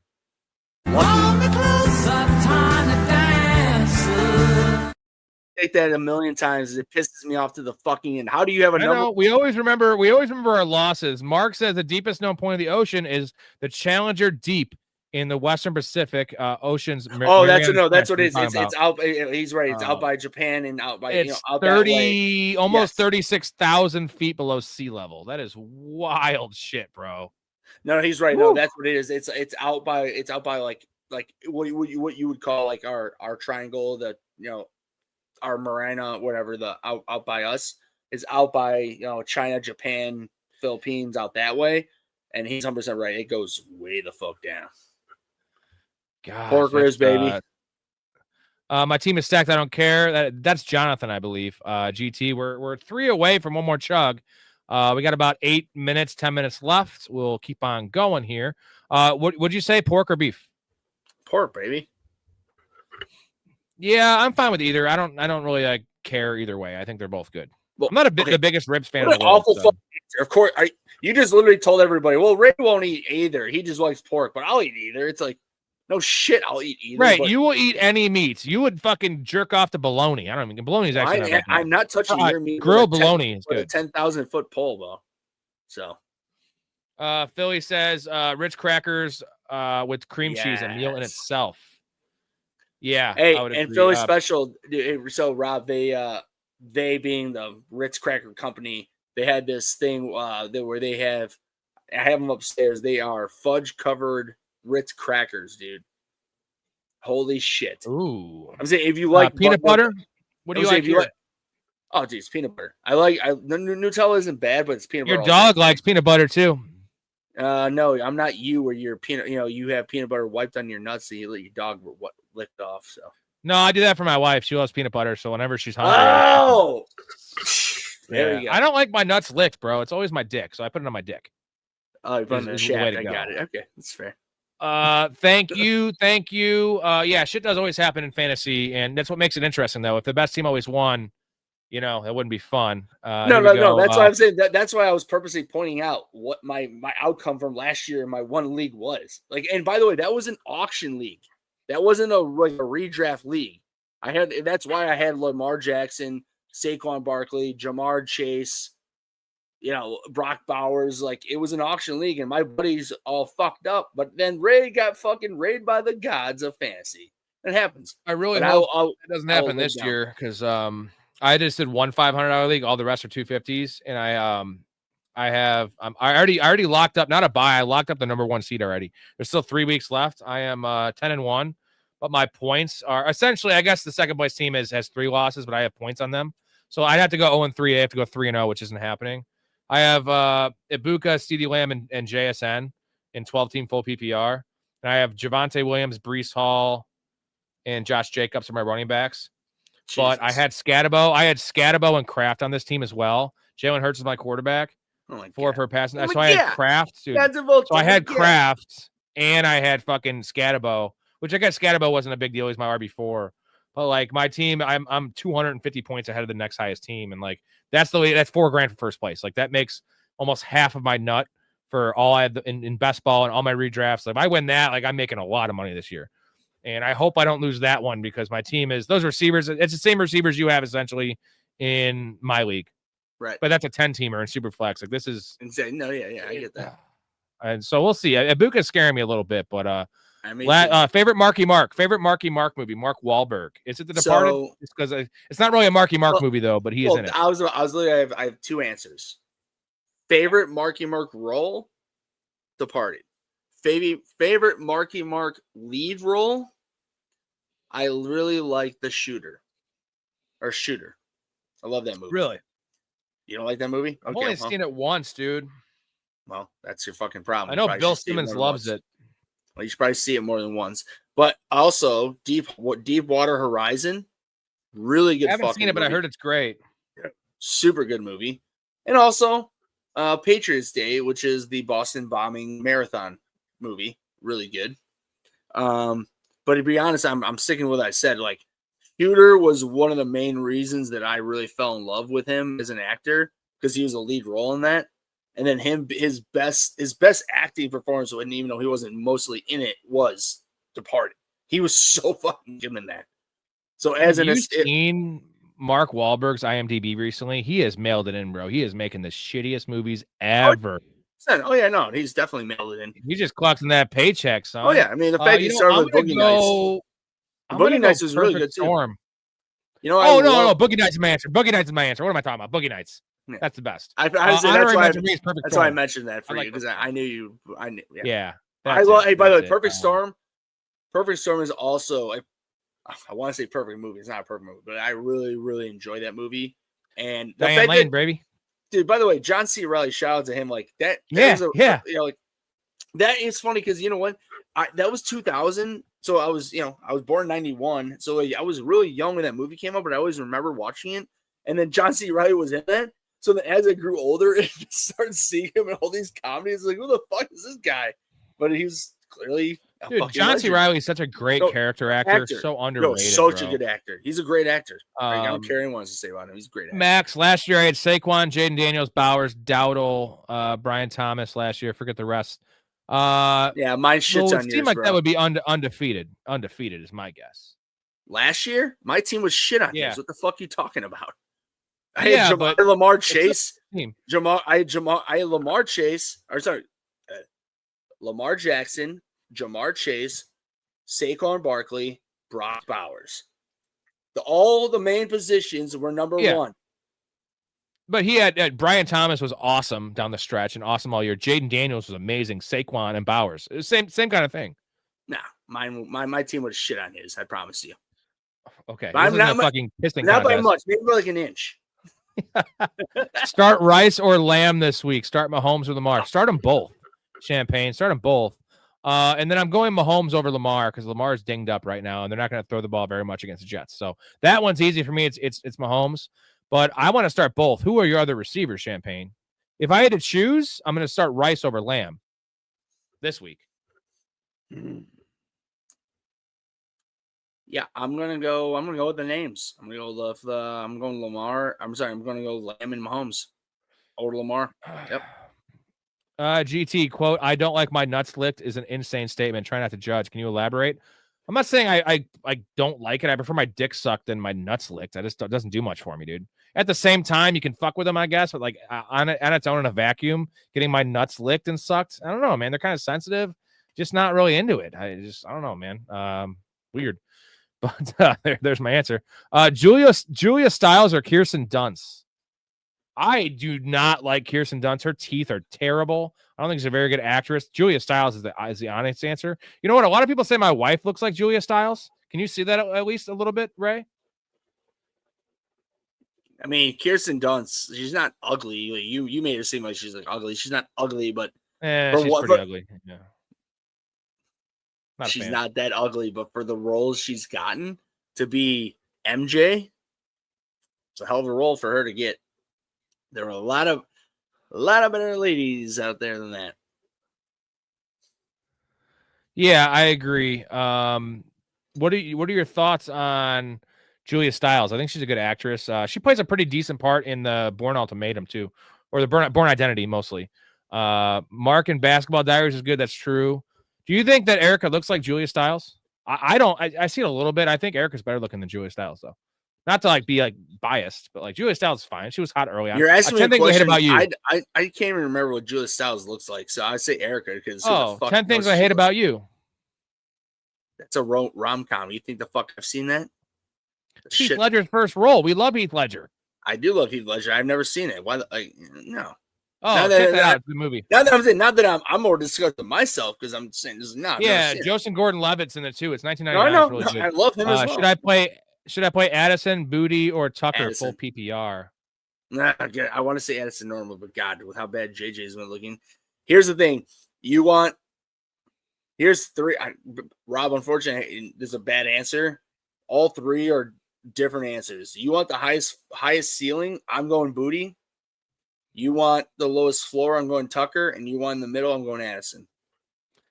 Yeah, I'm not going Booty first week back. I can't do that. I'm just saying highest ceiling. I'm saying highest ceiling. Yeah, I'm going Addison. Yeah, I'm going Addison as well. And yeah, he's the most talented out of them. I don't think the perfect storm's really that Dude, long. what? Dude, I was just saying, I'm like, that's got to be like a 2.5 hour movie at most. No, it's less than that. It's like 201 maybe. It's 210. Yeah. 210. Okay, 210. 210. That's. Would you trade Cook for A-Chain? I would definitely trade Cook for A-Chain. That's all for day. sure. Oh, God, I would say all day, but I would do it. Yes. Love John C. Reilly and Gangs of New York. We just love that movie in general. Ibuka, Michael, we're going Ibuka over Devonta Smith for sure. And real quick, because Devontae Smith is it's a guillotine league. This is a guillotine league from Champaign. So he says, well, you got to help him out. Not Rice or Lamb. I'm going Rice. a guillotine's where you get other people's players when they limit. Oh, that league, dude. That's why teams are stacked. We need to put a league like that into this. Yeah, I played one for the first time this year, and I got eliminated in like the week. Oh, 10. I'm sure, dude. I'll get right away. I'll get eliminated week 1. I can almost guarantee because I want to know what the fuck is Rasheed Rice. We want Rasheed Rice. Yeah, Rice. Julia Stiles does love the dark meat that was Save the Last Dance, which I don't know in personal life, but I went 1 game under 500, missed the playoffs. Oh yeah, so his record, that's insane. I don't understand how. Full PPR from Michael Hart. What was the question? Ibuka? Yeah, it's Ibuka there, even any format. Yeah, hold on to Goblin GT. He's coming back, and yeah, Ibuka's been bad. He's been hurt. They need him. They need him. Julia Stiles, right? You looking at her? Yeah, I'm looking at her back when we were growing up, not now.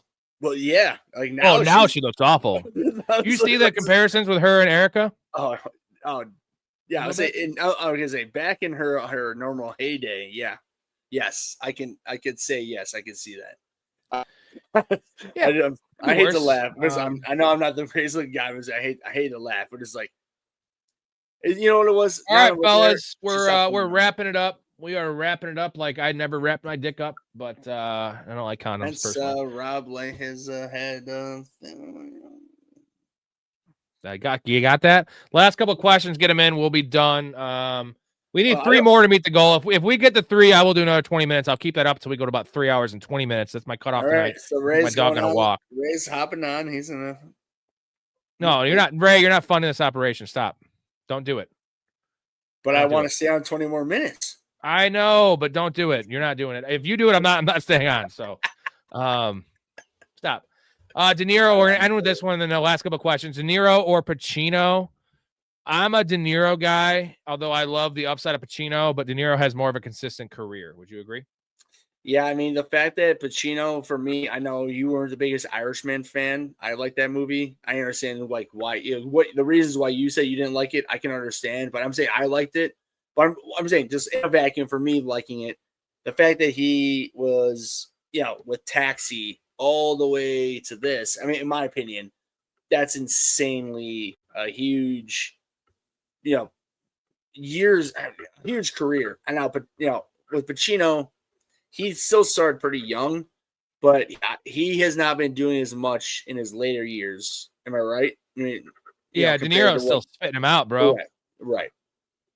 And you got movies like Meet the Parents. Like there's just more depth and more like there's a lot of bad De Niro movies. Dude, he just went to a whole separate part of his career. The Meet the Parents trilogy automatically, in my opinion. I mean, I didn't even think about it. You're right. Like Pacino never really ever went into that type of stuff. He went into sport movies with every game Sunday and things like that. But that's still serious. That's not comedy. And De Niro fucking killed it. And he went in, and De Niro went into Bad Neighbors and Angry Grandpa, whatever. Dude, did you know that Pacino just had a kid too? Yes, I did know that. Yeah, that's what the fuck, bro. You have to evil. Shit. It's evil, bro. Because that means okay, dude. So unless your kid won't have a shitty life with money, but that means he ain't gonna be around for his middle school graduation. No, that's what I'm saying. That means in your brain, Pacino, your fatherly style, just being a father figure is replaced with money. Yeah, I mean, if 60's fine, maybe 60's kind of crazy too, but he's 74, bro. Mick Jagger did the same shit, dude, or Keith Richards, one of those two. It's crazy. Cruiser Pitt. Cruz is by far the ultimate action actor because he does his own stunts, but Brad Pitt is by far the better actor. It's not even close, in my opinion. I also just love Brad Pitt. He's one of those I do too, ever, and I think he's a really underrated actor. He gets pigeonholed into this because he looks like this way, dude. Yes. Brad Pitt is here's the problem with Brad Pitt. I'm gonna give you a Brad Pitt breakdown here. Had Brad Pitt not looked the way he did, and let's say he was just moderately handsome. Bob Odenkirk. What is it? Bob Odenkirk. Just a normal looking guy. Yeah. He would have been one of the best character actors of all time. No hate on Bob Odenkirk. I love the guy. I'm just saying, normal looking guy. He's not ugly, nothing. He was forced into a lot of leading roles, and just because of the way he looks, right? He's a movie star as well.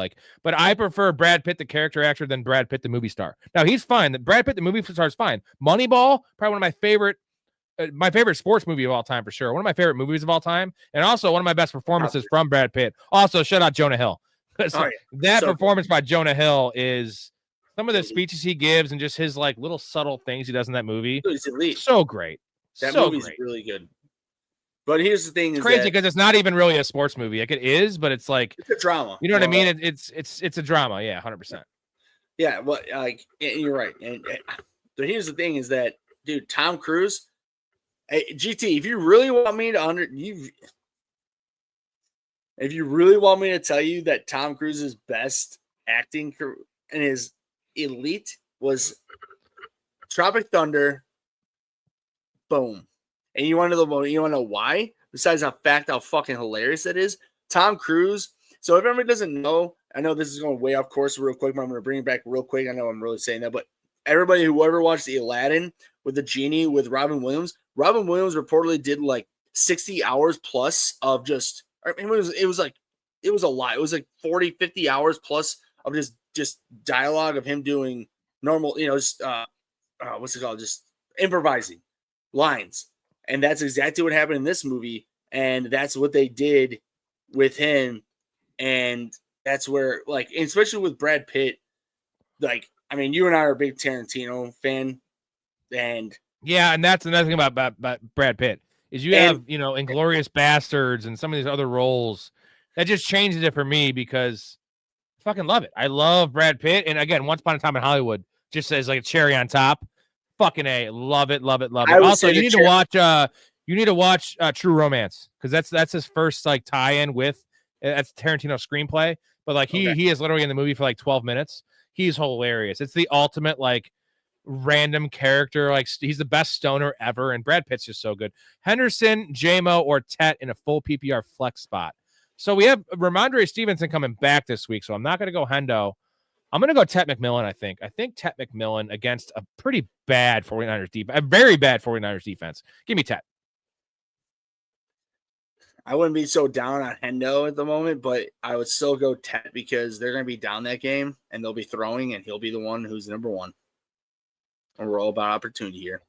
100%. Have you watched Landman yet with Billy Bob Thornton? I hear it's really good. I've seen a couple episodes. Because I play video games, do this. Like, if I'm watching a show like that, that's a show like it's worth it. Rob, if you haven't seen it, please watch it. It's just a show like you need to like you just give the time to. And I do so many different things for my attention span of being a 0 to 5. Pitt does a wacky roll and burn after reading. Yes, he definitely does. Paul Thomas Anderson or Wes Anderson? I'm going Paul Thomas. You going Paul Thomas or Wes Anderson? Yeah, I'm going Paul Thomas. Like Wes Anderson's not bad. It's just he is a very, very particular. It's almost like for me, Rob. I don't know if you're a big fan, but I'm not a big fan of the what's the British old British comedy movies. God damn, that's how bad it is.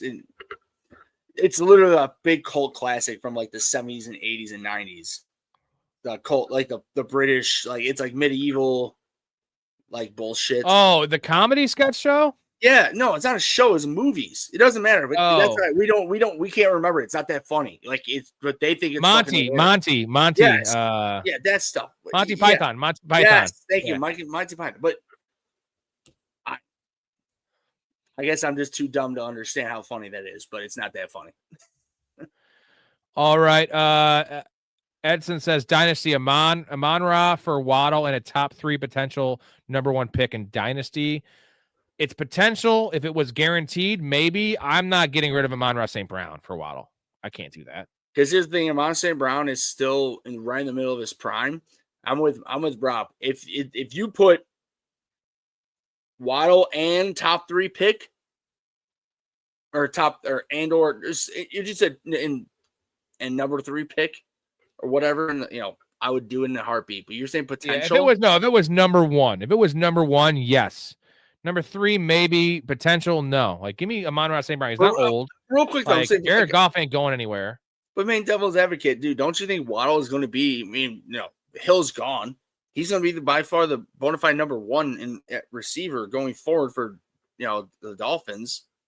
Right. I mean, I'm just playing devil's advocate. I would still not do this. I'm just saying that, like, if if he was guaranteed a top 3 Ooh, pick. he said it's a top 3. It's a top 3 pick and potentially the number 1. So there you go. So that's what I was gonna say. So now what would you do? Ah. 'Cause I might be doing that.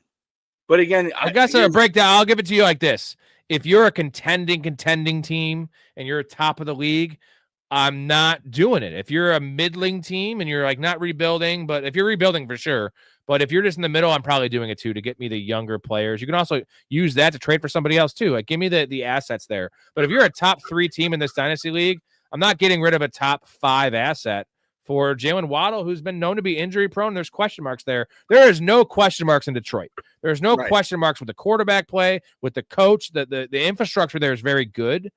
The infrastructure right now in Miami, I know it's looked good the last 3 weeks, Ray, but it is not like I don't want to buy Dolphins players. I'm not into it. And for all we know, they might trade Waddle in a bad destination. We know St. Brown ain't going anywhere. So that's about your team, man. If you're a middling team, yes. If you're a rebuilding team, 100%. If you're a top 3, top 4 team, no, I'm not doing it. I would agree with all that. Ooh, here we go. I got to take one more pee. He said potential. He's like, well, if you're getting a top 3 pick, I would maybe do it. But again, like Rob brought up a lot of good reasons where, I mean, you got St. Brown in his prime. If you have a winning team right now, do not fucking do that. Don't fall for that trap. They're going to fucking raid you. No. I'm not. Devil's Advocate, best Keanu acting. What's your best? Give me your favorite Keanu role. I gotta go take a pee. Give me your best Keanu roles and let me know. John Wick is number 1. I really like Constantine.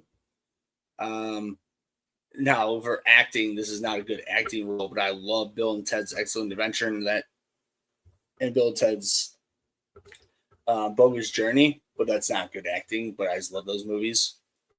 Point Break, he was pretty good in. I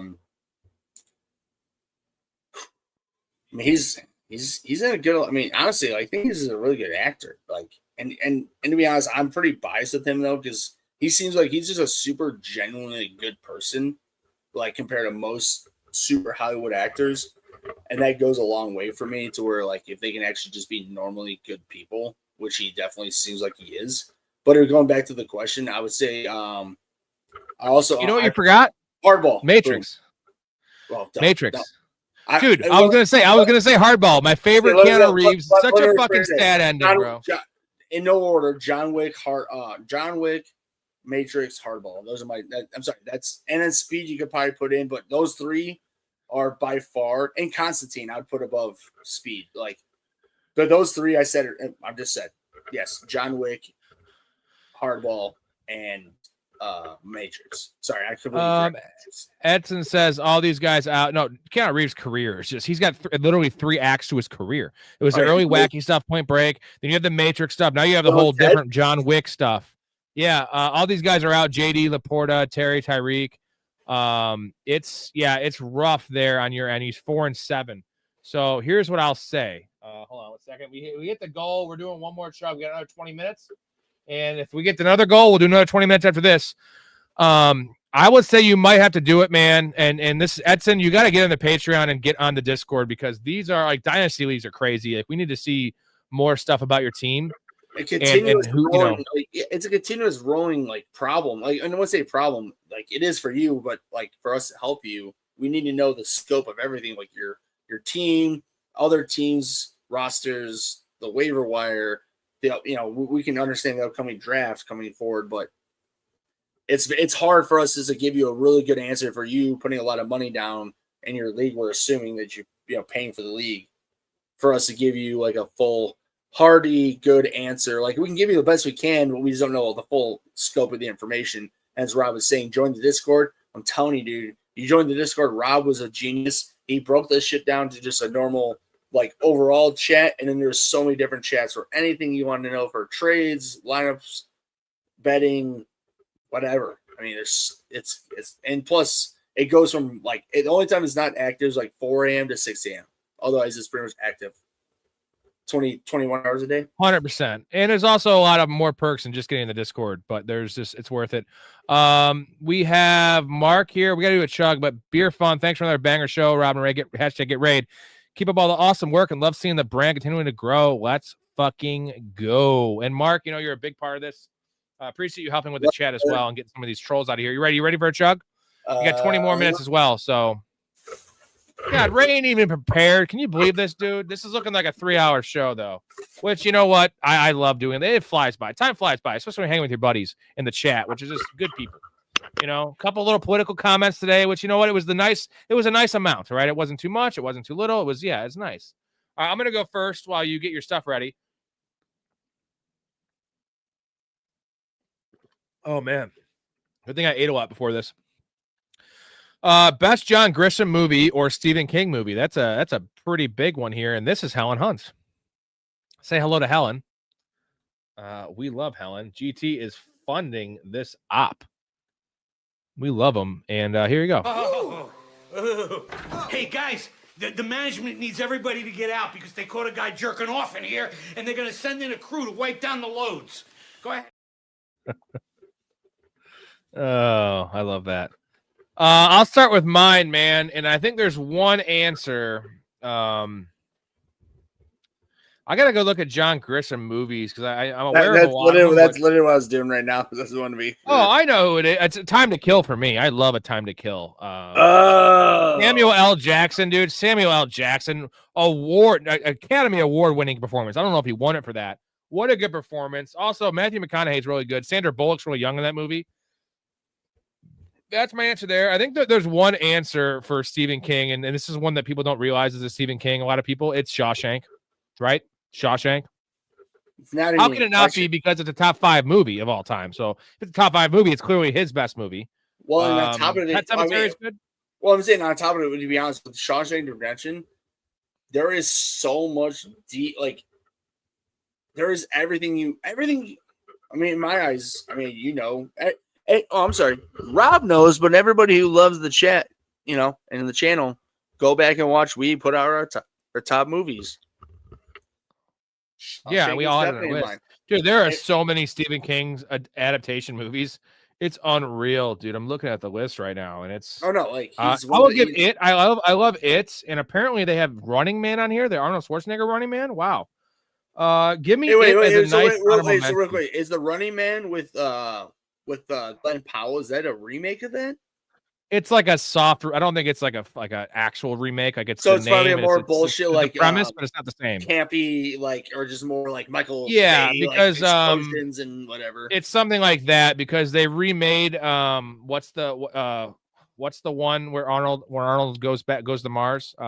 Total Recall. That was like a shot for shot remake, and it was more futuristic. But that's much more. I think this is a soft remake, which I much prefer because doing a shot for shot remake of these movies with just new technology and worse actors and like no nostalgia is just awful. I don't want anything to do with that. I want at least a reimagining. Give me a reimagining of these films, and I'm down because I love Total Recall. Right? I'm not going to see the Running Man. I would just watch the original Running Man because I love that movie. Well, if they ever do anything with that, with like Star Wars, like the original trilogy, it's like you better do a soft like reboot and not even do a. Because like clearly, like we're probably outdating some of our fans here, but like 77 was when that first movie was made. Like the graphics for that were next level. Like nobody ever did that before.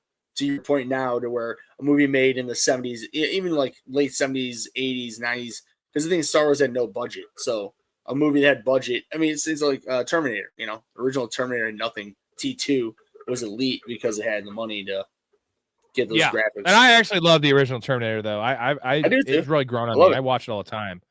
The last scene, though, is terrible when they get the CGI. It's like the robot moving in like the frame rate. There you go. Pinky out. Sven in half PPR. Would you start Sean Tucker over Yoshibash, Michael Wilson?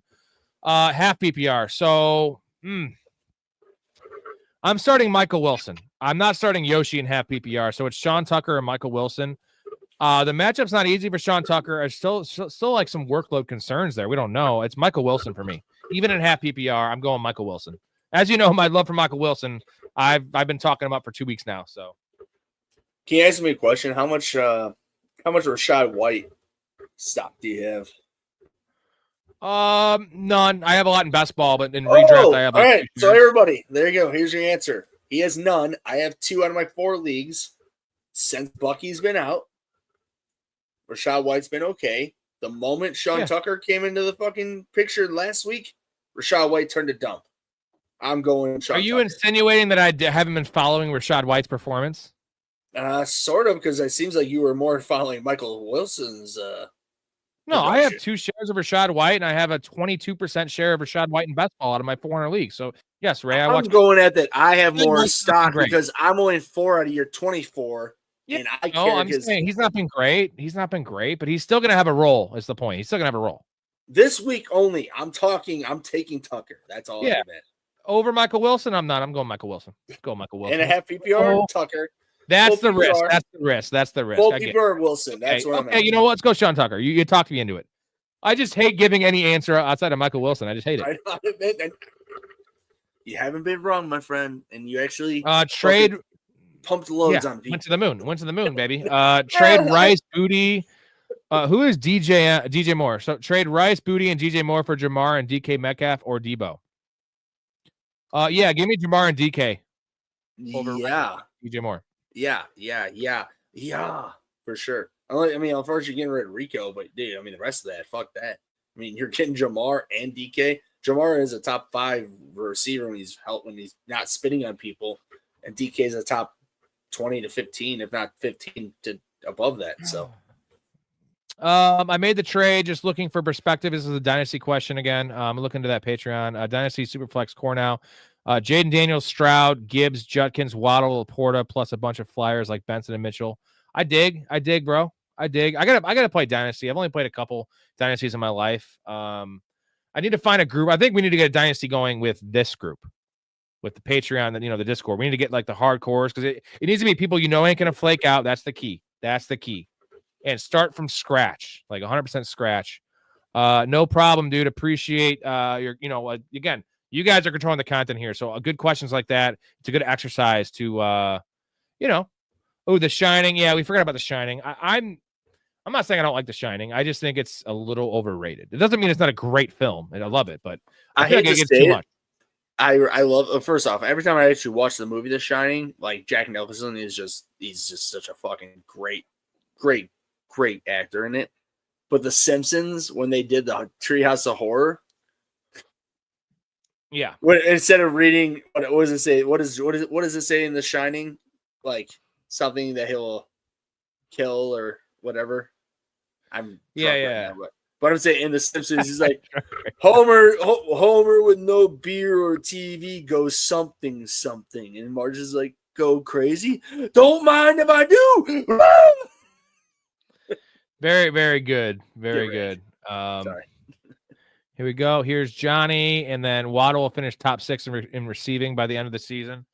I could see him being a top 10 guy the rest of the way. I mean, because he already has kind of been doing that since Tyreek. And the problem is he had one bad game. That was that really crazy weather game there in Cleveland. You take that out, he actually has been a top 6 guy.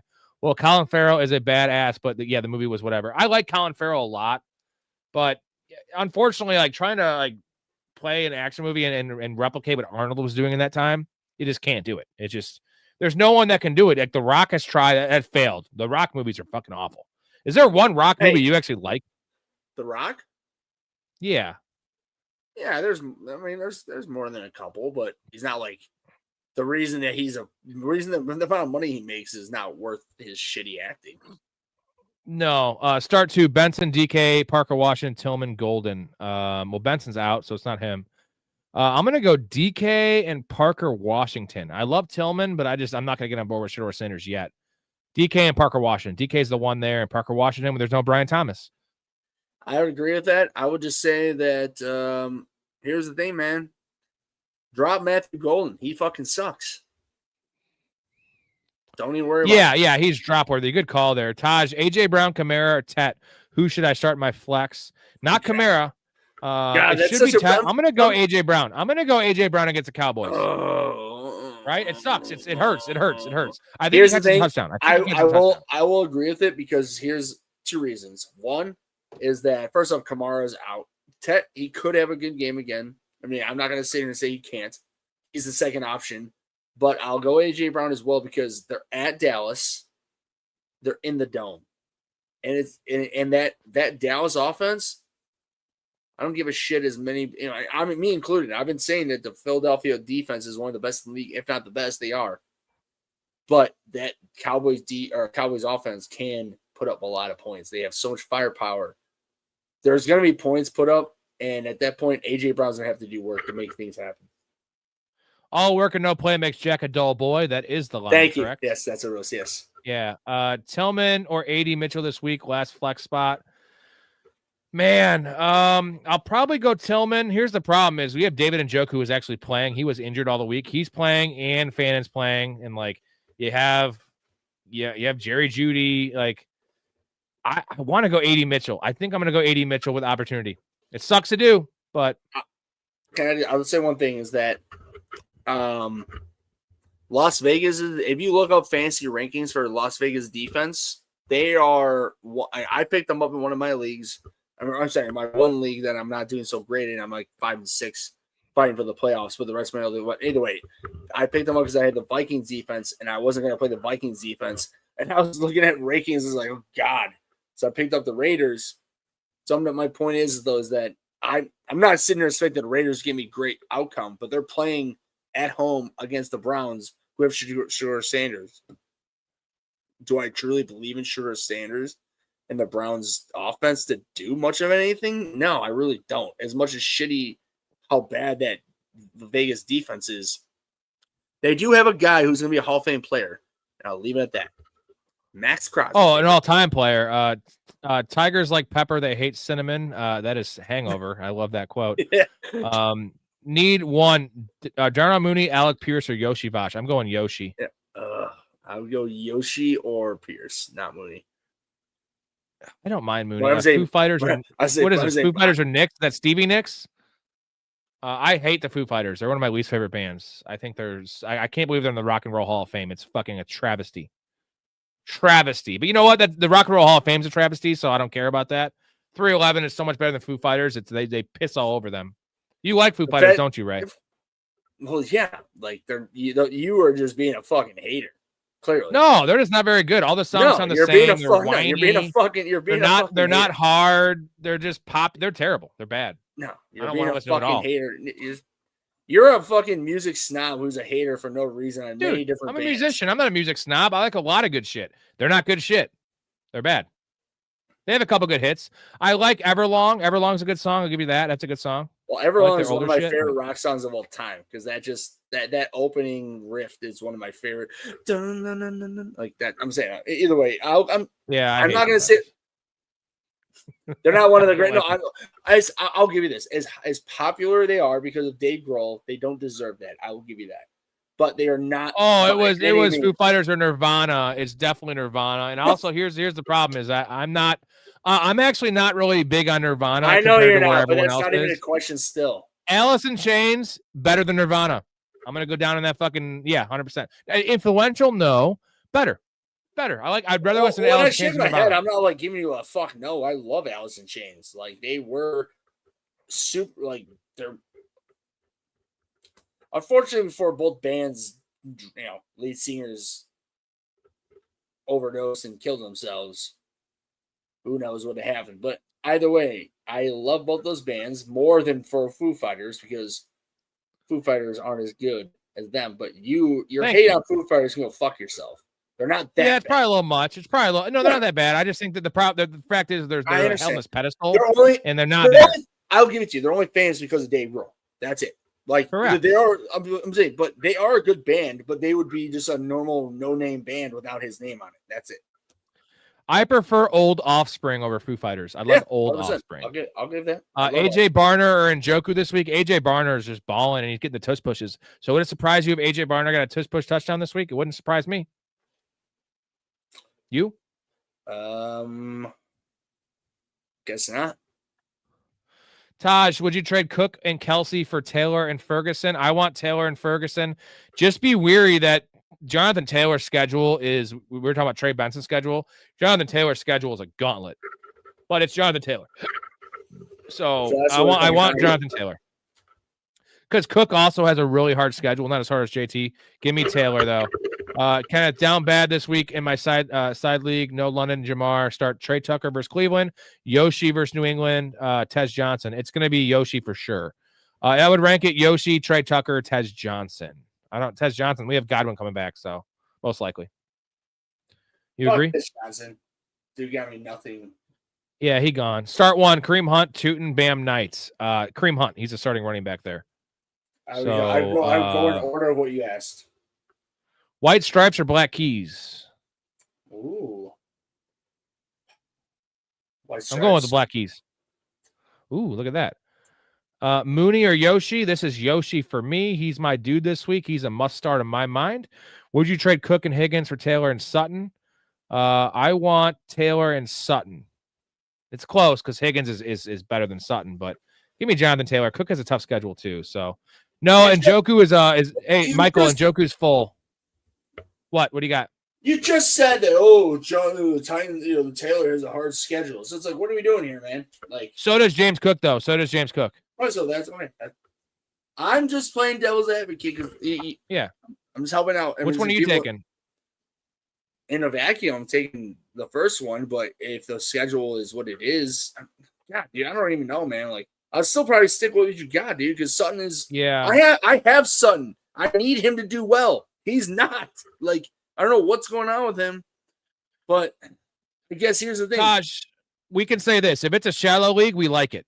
We like Taylor and Sutton. Right. If it's a deep league, like you're gonna have to start Sutton. No, like he's fine. He's still fine. He's still like a back end wide receiver. I'm starting him in XFL. I have to, but it's like I'm not happy about him. He's just a low end wide receiver 3. And so when I draft him, thinking he was when I say this, he was the wide receiver 1 on the team. So thinking I can get like a low end mid range wide receiver 2. Well, no, that's not happening at all. He's more low end, pretty much low end wide receiver 3 at the moment, and I'm not happy about that at all.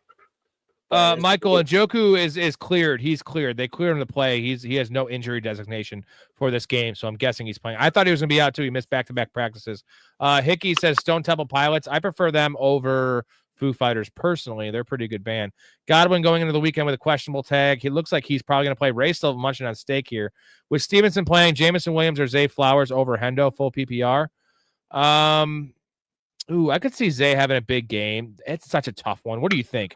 Let's just say this: Jamison or Zay Flowers this week. Let's just break this down. I'm going Jamo. I'm going Jamo too. Okay, Jamo. It's hard, dude, because we've seen Jamo just do what he does sometimes and just shit a brick. But lately, we're going off of what in general. What have you done with me lately? This guy's done a lot lately.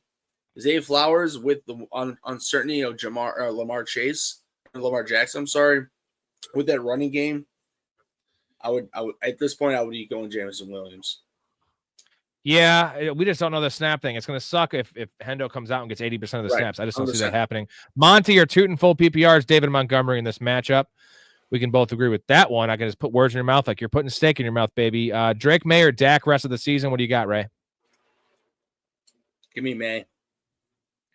Yeah, it's going to be May. Just the schedule is easier, too, for Drake May. Should I consider Njoku over 80 Mitchell in that flex? No, you could do better. Pick up Yoshi Vash over both those guys.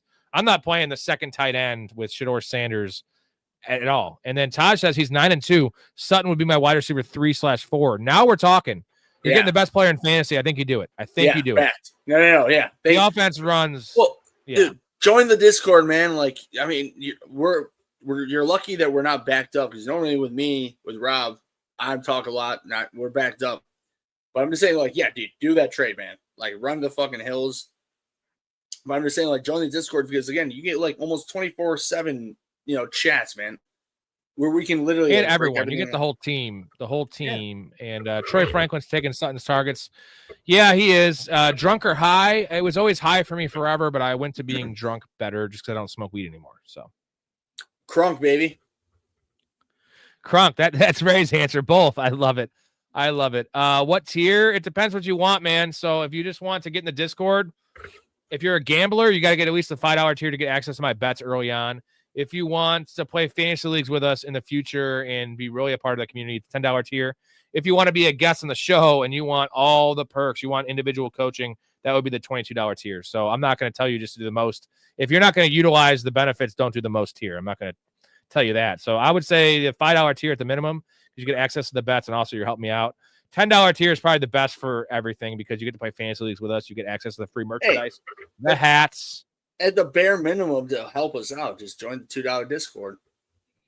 Yeah, at the very minimum. But if you're a gambler, you got to get in the 5 to get those. Well, those yeah, bets, yeah. Hey, that's what I told my buddy. By the way, I told him, he's what's the difference? Like, well, you want his bets because I told him your money. He's like, oh, all right, I'll pay. I said my buddy had joined the Discord the other day. Yeah, I was like, yeah, pay that extra. He'll get your numbers. Y'all think JMO's arrived at the Lions offense? I've been watching the games. Big reason I wanted to move off Amon-Ra because JMO's getting a lot. Now, I'm not worried about Amon-Ra because JMO, and it's also because Laporta's out too. But yes, he has arrived. Since the biggest change is since Dan Campbell's taken over, and even a week or two before, they realized, and this is what Ben Johnson realized towards the end of his tenure there, was that JMO seems like a guy you just want to run like Marquez Valdez-Scantling down the field, X receiver, sacrificial X. He's actually not great at winning 50-50 balls. What he is good at is running crossers because you cannot keep up to him in man coverage. You cannot keep up with the guy. So now they're running him in shorter intermediate routes, and it's one-on-one coverage because St. Brown's getting doubled, and it's easy money. So it's not that he's arrived. They're just using him better. And dude, I still want St. Brown over him for sure. But would you say JMO's top 20 now, rest of the season? Where we thought we were drafting him, right? I would say this. I wouldn't say he's like top 20 automatically, but I would say he's definitely come back to the median of where he was drafted. And also is that with JMO, he's not like Rob said, he's not just a guy who will do he's not a very gadget. When I say gadgety, I mean like a fidgety receiver of like St. Brown is. Like St. Brown will do you a 10-yard hook, you know what I mean, get you that. JMO's going the more 40-yard, across the field, cross, and he's gonna beat out everybody, the safety in the corner, and get you a big play. So I would say, and especially because, again, I've said, rookies have been such a hard thing to realize of what they can do lately in fantasy football wise, because there are rookies like Sam Laporta 2 years ago who came out of the gates, absolutely fucking killed it. Brock Bowers last year absolutely killed it. You get these rookies and you get blinded as to how the actual development of a normal rookie player at those positions can be. And that's where we're at. I'm sorry, it's a go long-winded, but I'm saying that's where I'm saying JMO is on that. Even though he won the Heisman, right? Yes, he did. Yeah. So you don't have to stop when I put it up there. Yeah. No, it's like a 10-second warning. I just say that as the time it takes. No, but anyways, I'm just saying that because he did win the Heisman, everybody thought, oh, he's going to come in and just fucking kill it right out of the gates. Well, no, I mean, guys are raw, clearly he's an elite athlete. That's what he got to where he was. Now he's learning the intricacies of being a receiver and being a pro offense. And now we're seeing the fruitions with him. Honestly, at this point, I really think that James, I understand that the Lions are struggling. Apparently, JMO never won a Heisman. I thought he did. He must have been like second or third. No, that was Devontae Smith. I'm sorry, Devontae Smith. Devontae Smith. Yeah, I apologize. I apologize. That's why I couldn't. Either way, he was still a first-round pick as a receiver. Like that's a high in top 15. Like I'm sorry, go on. All right, Helen Hunt. We have real quick. Nas or DMX? Nas. This is DMX. Really? Okay. No disrespect to DMX, man. Love him. Yeah. Rest in peace, DMX. He smoked a lot of crack, bro. We approved this trade. He has St. Brown, Pickens, Addison. We're both. I smoked cigs forever, but I stopped those. I do enjoy a good cigarette though. Old Stanner was year 3 wide receiver breakout year. Now it's rookie breakout year. Damon or Affleck? This has got to be Damon, even though I love Affleck. It's Damon. Right? Damon's got just better. In reality, unfortunately, like in a vacuum, it seems close, but it still is close. But it is Damon because he has more. Because unfortunately, Affleck had way too many weird years of his J-Lo era. He tried to be a fucking Batman too. He said the F word in Batman. All right. Oh, I'm so happy. All right. This is it for us, boys. We hit the 3-hour mark. So I think one last one. Top 3 Denzel movies. 30 seconds ago. So Training Day is 1. I hate to say. I mean, I don't hate to say. I love John Q. That's one of those like underrated Denzel movies I really like. When I understand that's not like an all time, but I just really like that movie. But then, well, help me out here, man. Flight. Oh, I love Flight. That is a really good love Flight. Flight's in there for me as a top. It's probably my number one. That's my favorite role for him. I think we had to go Malcolm X. I do love Book of Eli, though. That's a really good dark. That's got Mila Kunis in it. It's pretty good. Equalizer is also. Oh, I'm sorry. Okay, Man on Fire, Training Day. Those are my top two. No doubt. Manchurian Candidate's good. That's also you got to have Flight in there. Flight's in there. No, I would say because I love Flight. I would say Flight. Jesus, Ray. All right. That's it for us, gentlemen. Remember the Titans. That's also what I'm going to say. I love that. We hit 3 hours, and I'm going to give you something here real quick. We hit 3 hours. Hey, what's next? All right, I'm going to gun this car as fast as it goes directly into that wall. Now, judging by the distance, I'm thinking I could get her up to about 60, 70 miles an hour. Definitely.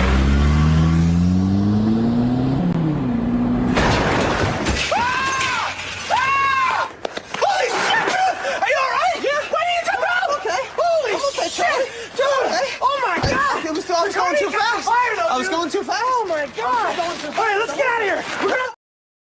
60 or 70 miles an hour. It's fucking literally fucking 300 feet. All right, Ray. Thank you. Tomorrow night we'll be on around, I'd say 10 p.m. for another wacky stream. We'll have it's more of a betting angle show. Also fancy all your questions 10 p.m. of all my bets. Wait, yeah, 10 p.m. I live in the Mountain Standard Time. Yeah, you're a mountain man. We'll have all my bets. I have 7 plays, including Sunday Night Football tomorrow. They'll be released at 7 p.m. Friend he is with me. He just completely disregards me for good reason. Now I'm just talking gibberish. He just moves it along. Yep, I got to move it along. All the bets will be released. Big Ray will be on the show. Maybe another guest. We'll figure that out later. But love you guys, man. Stay positive. Love your life and respect each other. What a good show. Appreciate everyone in the chat. Appreciate Ray for coming on. Tomorrow night, 10 p.m. We'll see you then. If you're not in the Discord, what are you doing? Get in there. Support me. Check out the Patreon, professionalfanatics.com. Well worth it. You will not be disappointed. I give back to those that give back to me. Love you all. Thank you, Ray. Peace.